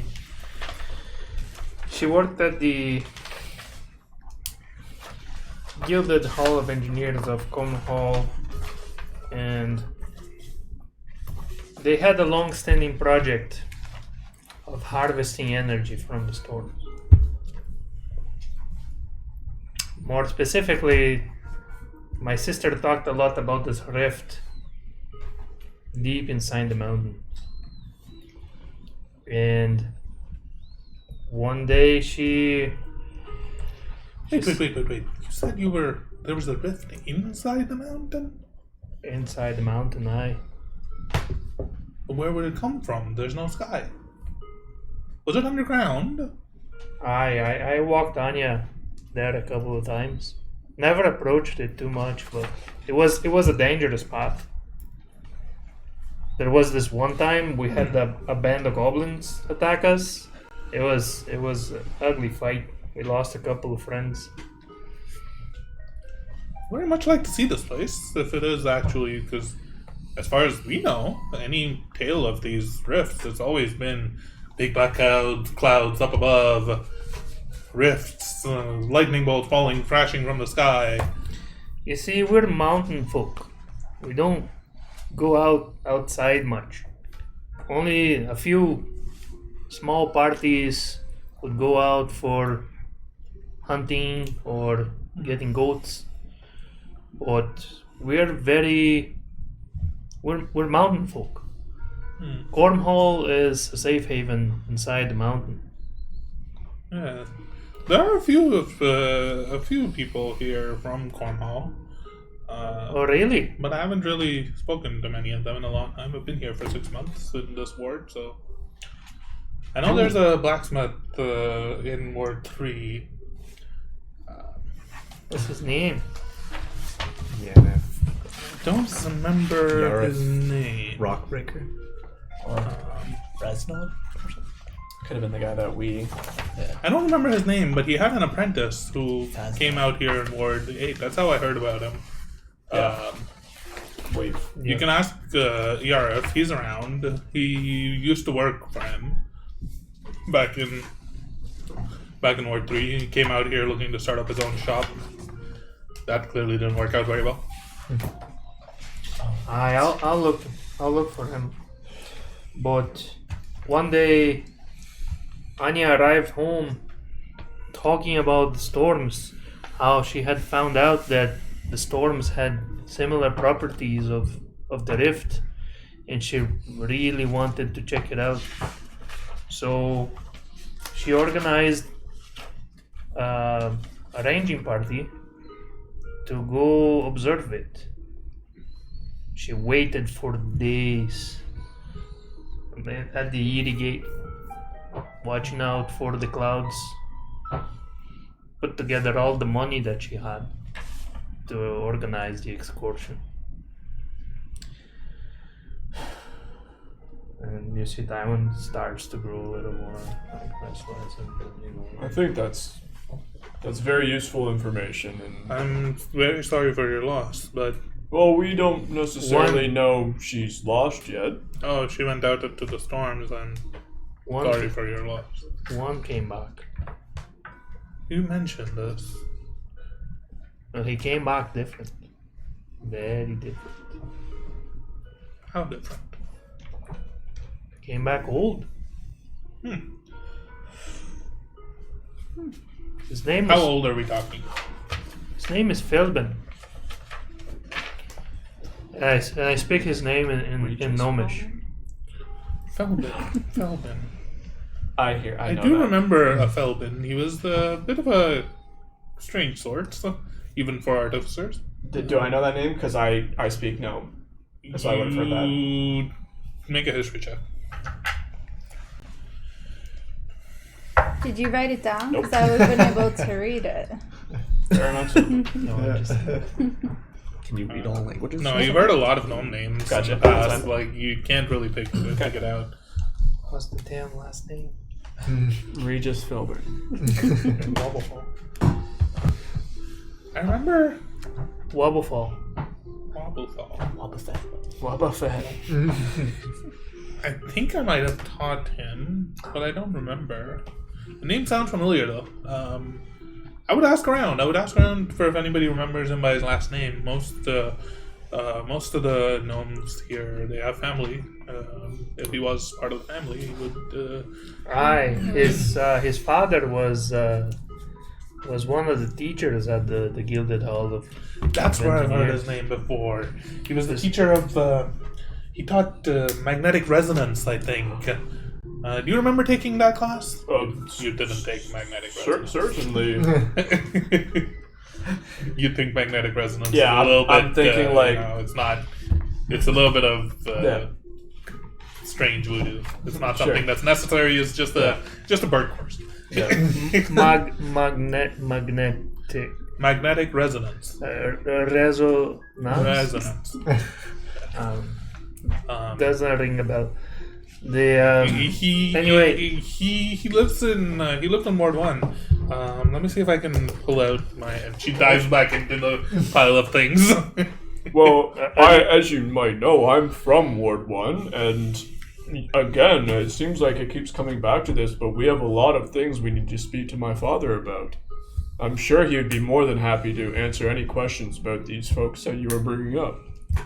She comes back out and she pulls out this book of sorts, and she opens it, and it looks like an address book, and she just starts flipping through pages and pages and pages and pages, and she starts looking down. So Felben was a happy little fella.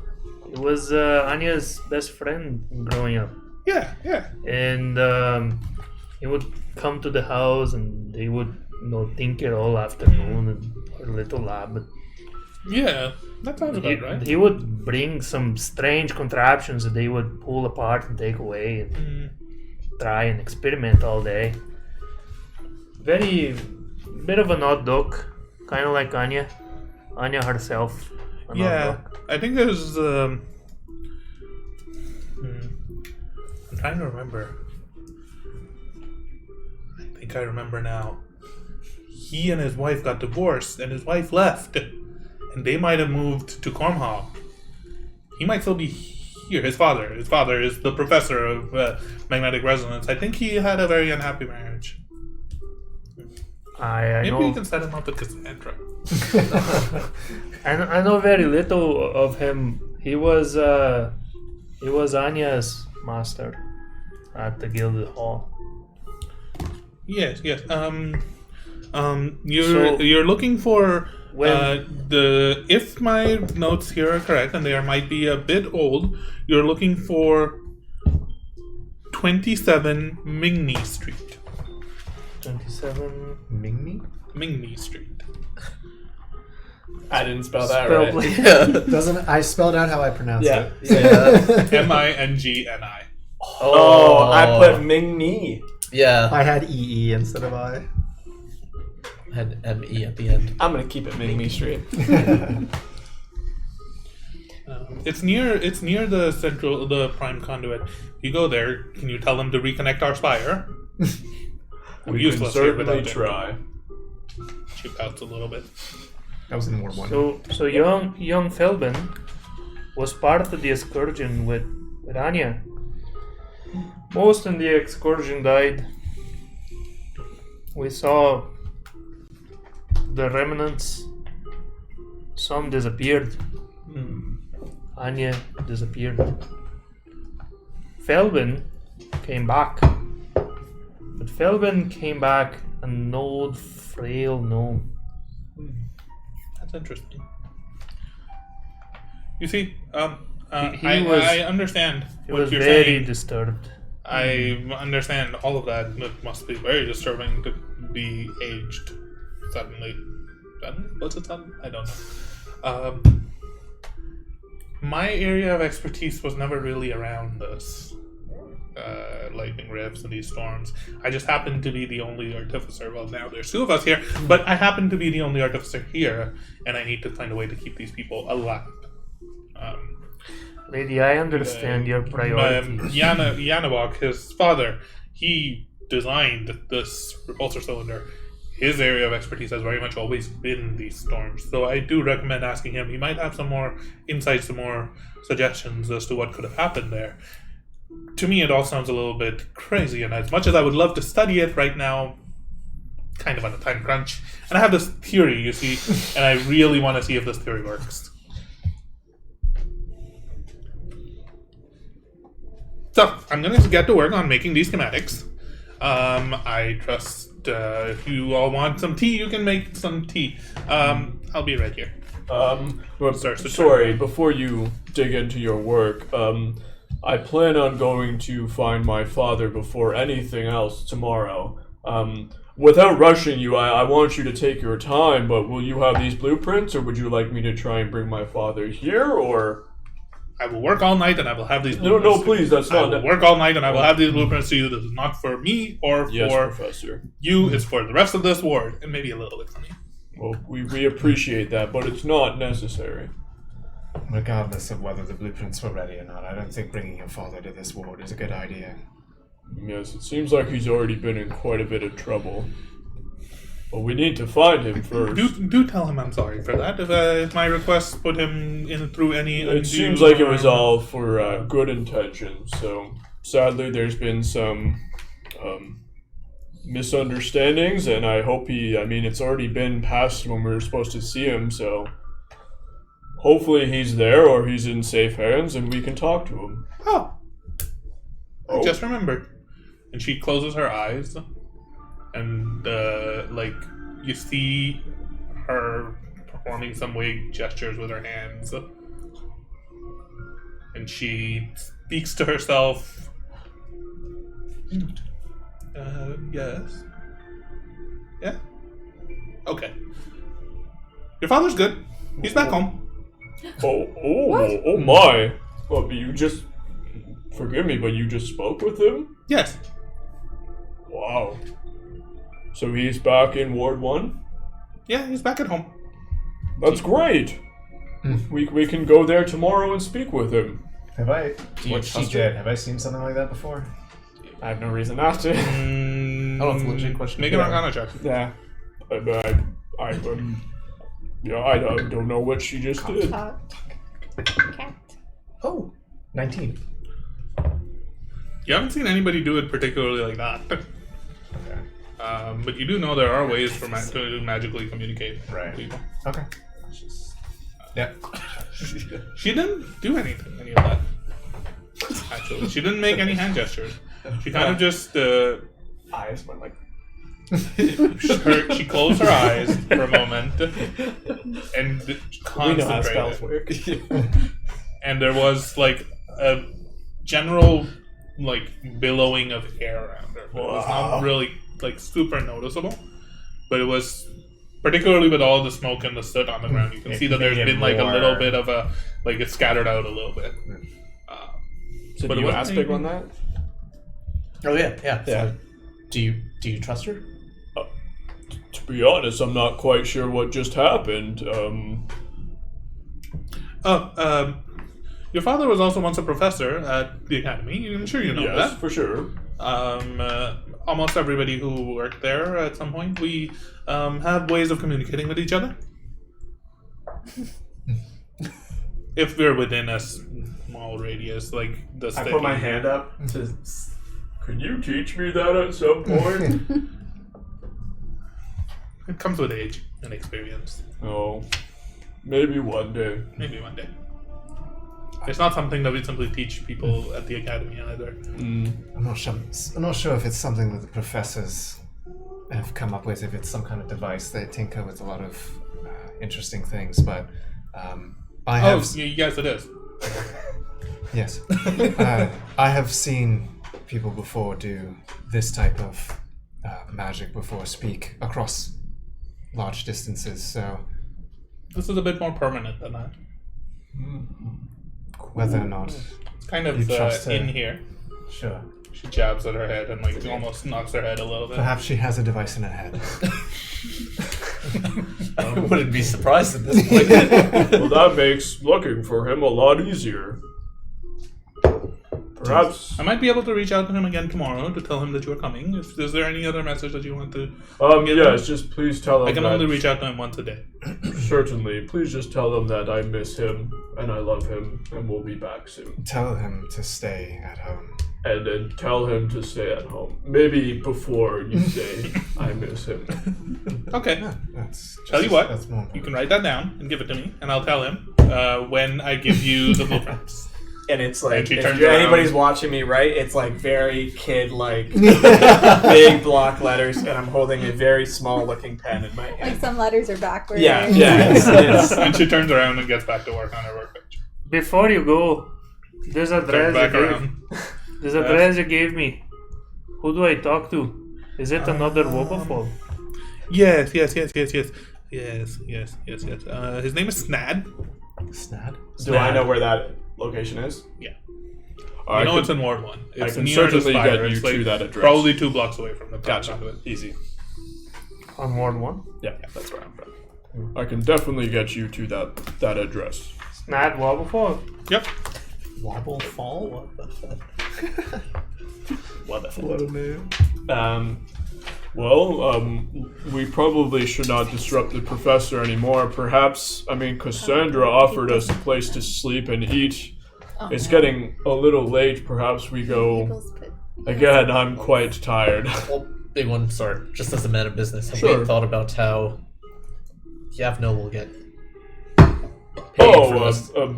He didn't seem to mind, to be honest. I told him I was just had a potential buyer and that we were using it for goodwill.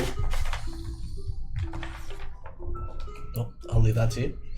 Oh no. One last thing, Professor.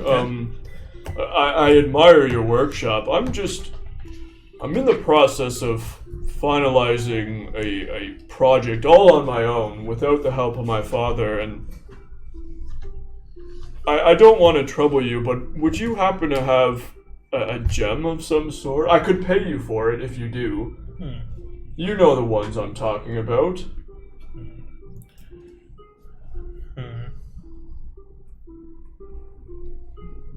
I don't. I'm sorry. Oh, that's okay. Do you know Was it, anybody in the city that might have them? Well, if you head into Ward 3, there might be some jewelry shops out there that might be able to sell you a That's jewelry. wonderful. Thank you so much. I tend to not keep much of value here. Everything I have, I just end up trading for more materials. No worries. You can tell I've only been here for 6 months and it's already kind of full. That, Yeah, I that's need to do some perfectly- spring cleaning. Oh yes, certainly. I did that. But once not long ago. my theory is proven. for sure. We should get going. Professor, Yeah. Oh no. I'm sitting. I'm sitting cross-legged in front of her, just like listening and like admiring her the whole time. Timon walks out. Can you tell us your life story? Go drink with Teddy. Well, I was born here in Schema some 300 or so years ago. Oh, this could take a while, and I'll go follow time though. Yeah. And she starts to regale you with this bit of a story, but she very quickly gets distracted and starts working on the blueprint. I'll slowly like just back out then. I go straight to Teddy. Time for a little shindig. As you all exit the apartment, you look towards where the two were sitting, and now there's only one person sitting there. Which one? Not The Teddy. person who's drunk and passed out. Not Teddy. Not Teddy. I want to go down to the soiree. Don't say it's over. It's Cassandra, still, it's not like night yet. But Probably like it's 4:30 in the evening. Cassandra I said need- there was ale. I need some ale Perhaps we should get a bite to right eat. now. Food would be very great. I still haven't had my meal. Yeah. It's Sorry, at this point. That was like 17 days ago. That's the biggest person. No. It's only been what, like 2.5 days, something like that. But I still haven't pretty had it. hungry. Yeah, I'm quite hungry. So yeah, let's go make our way for some definitely some ale and some food. Also need to make sure we find a place to sleep. I know they mentioned they could accommodate it, but After the soiree. perhaps. As you make your way down to the courtyard, back down to the first floor, you notice that the crowd is still kind of milling about, but you notice a lot of people just idling, right? Like there's nothing better to do. Teddy wasn't the only one. Just a lot of people just hanging about, spending the time. You see a few kids playing, you see a few people working on sort of like art, maybe you could call it that. Like there's like somebody set up an easel and they're painting. like the fountain that's not running. Is it good? The painting? No, it's really not. It's a stick figure. That is the most beautiful thing I've ever seen. The shadows like don't make sense. You look around and you see the carts. You see Julius is kind of just like sitting at like near one of the carts, minding his own business. Karana is kind of left. He's kind of just sitting by the cart. Yavnil, Karana, they're both missing. They've kind of gone off. Aradok is kind of still hanging about, just in the courtyard. Not really. There isn't much to do. Kind of just waiting for something, anything to happen. This liminal state of sorts. It's just this eerie sort of like apathy that seems to have fallen on the entire neighborhood. You gather that your arrival was probably the most interesting thing that would happen all day. Timon is pretty upset and hanging out, like a little more isolated from the group right now. It's like,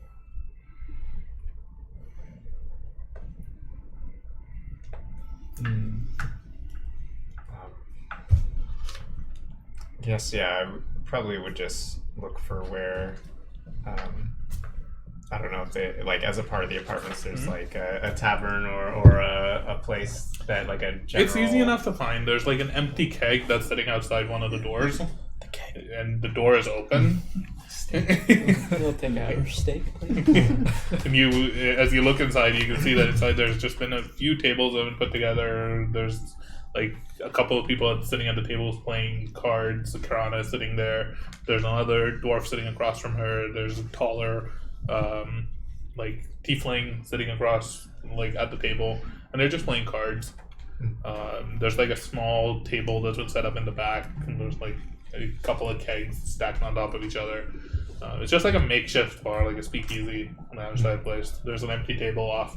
So all of these apartments kind of look the same. There's like the entrance, they curve over to the left. There's like a small dining area and like a kitchen next to it. In that like recessed dining area, there's like an empty table that's been set up that nobody's currently sitting at.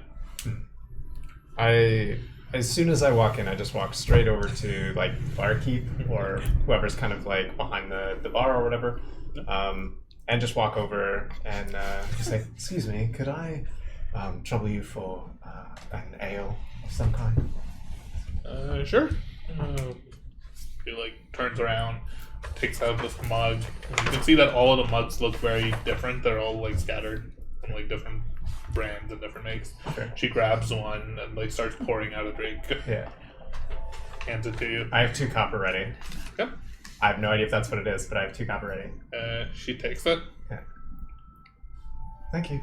2 more. I think you're mistaken. It was 2 copper when we paid for ale before. Ooh, slime motherfucker. Yeah, but here's 4 copper. Oh.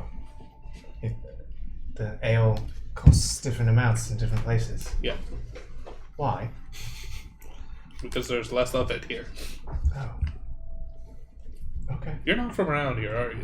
People keep saying that. This woman is standing behind the bar. She just looks up at you. Tell you what, for this time, just 2 is mine. But for the next one, you can pay me for. No, that's all right. I didn't mean anything by it. I just, I'm trying to make sense of things. I didn't realize it was different amounts, and I give her 2 more copper. She takes the 2 copper. Thank you. And I take the ale over and I give it to Diamond. No. Little smirk on his face. Yeah. Here you go, Diamond. Figured you could use one. thank you, friend. Is there any food? Do you have some food? God. I can go warm something up for you. What is the biggest food you have? Food. Food. Probably a chicken lying about somewhere. If you can spare it, I'll take 2. Might take a while. I will wait. You're never gonna eat. Okay. And she just like goes into the cellar behind the kitchen. You hear like clanging noises and boxes being opened. Like In the meantime, I'll just pull out another apple from. So I actually do have like a 6-bag of apples. I've already eaten one. I'm gonna pull a second one out. Look like need to restock soon. No, I'll eat an apple while I wait. Feathers. No. Arkmir, Feathers you're the floating last around. one to enter the bar. And as you're entering, you just look over by the fountain and you see a figure standing there. Wearing a hat, wearing a coat, looking a little bit sheepish, a little bit drunk. He turns to you. You recognize Teddy. Takes off his hat, Teddy wasn't fucking drunk. I'm calling him. bows, puts it on, turns around and leaves. Teddy's a. Pretty spot I'm on. writing Teddy down. This guy's a slut. He's not who we think he is. I'm Who gonna do you think he is? Not a walk good after guy. Teddy. Not a He was good guy. walking away. Wait, what? But did I miss something? I don't think Teddy is the guy that he illustrated. I think it was a bullshit. And he's watching us. I Says big Sprint one in after- the same tone as Mike. or sorry, do I see Aerodog here as well? You see Aradok. You turn to look at him. As you turn back to look at Teddy, he's not there anymore. You don't. I'm fucking telling you, Teddy's the end game. Oh Teddy's the man, boss. he knows. I'm telling you. He knows all of us now. Yeah, we all basically. I didn't tell him my name. He'll never remember an elephant. As you look around to see if you can spot this strange figure that seemed to walk away perfectly normal, not seemingly drunk, you turn back to the bar and walk in to join the rest of your companions. And that's a good spot to end the Yeah. session. Oh, I gotta go to the soiree! The soiree is your death. Yeah, that's what It it's gonna sounds be. wonderful. Oh man, that was really. Those characters you created were like. Oh my Lenda God. is my favorite. I love I'm glad you Lenda. didn't tell me about Lenda before, because that I was a even treat put a little learning heart about her. beside Yeah. her name. Lenda was great. Learning about your backs. Holy fuck. That was a good episode. That was a great lore That episode. was a great episode. Let's Yeah. see where we pick up next time. Definitely. In the alcove. Alright, thanks guys. Bye. Bye.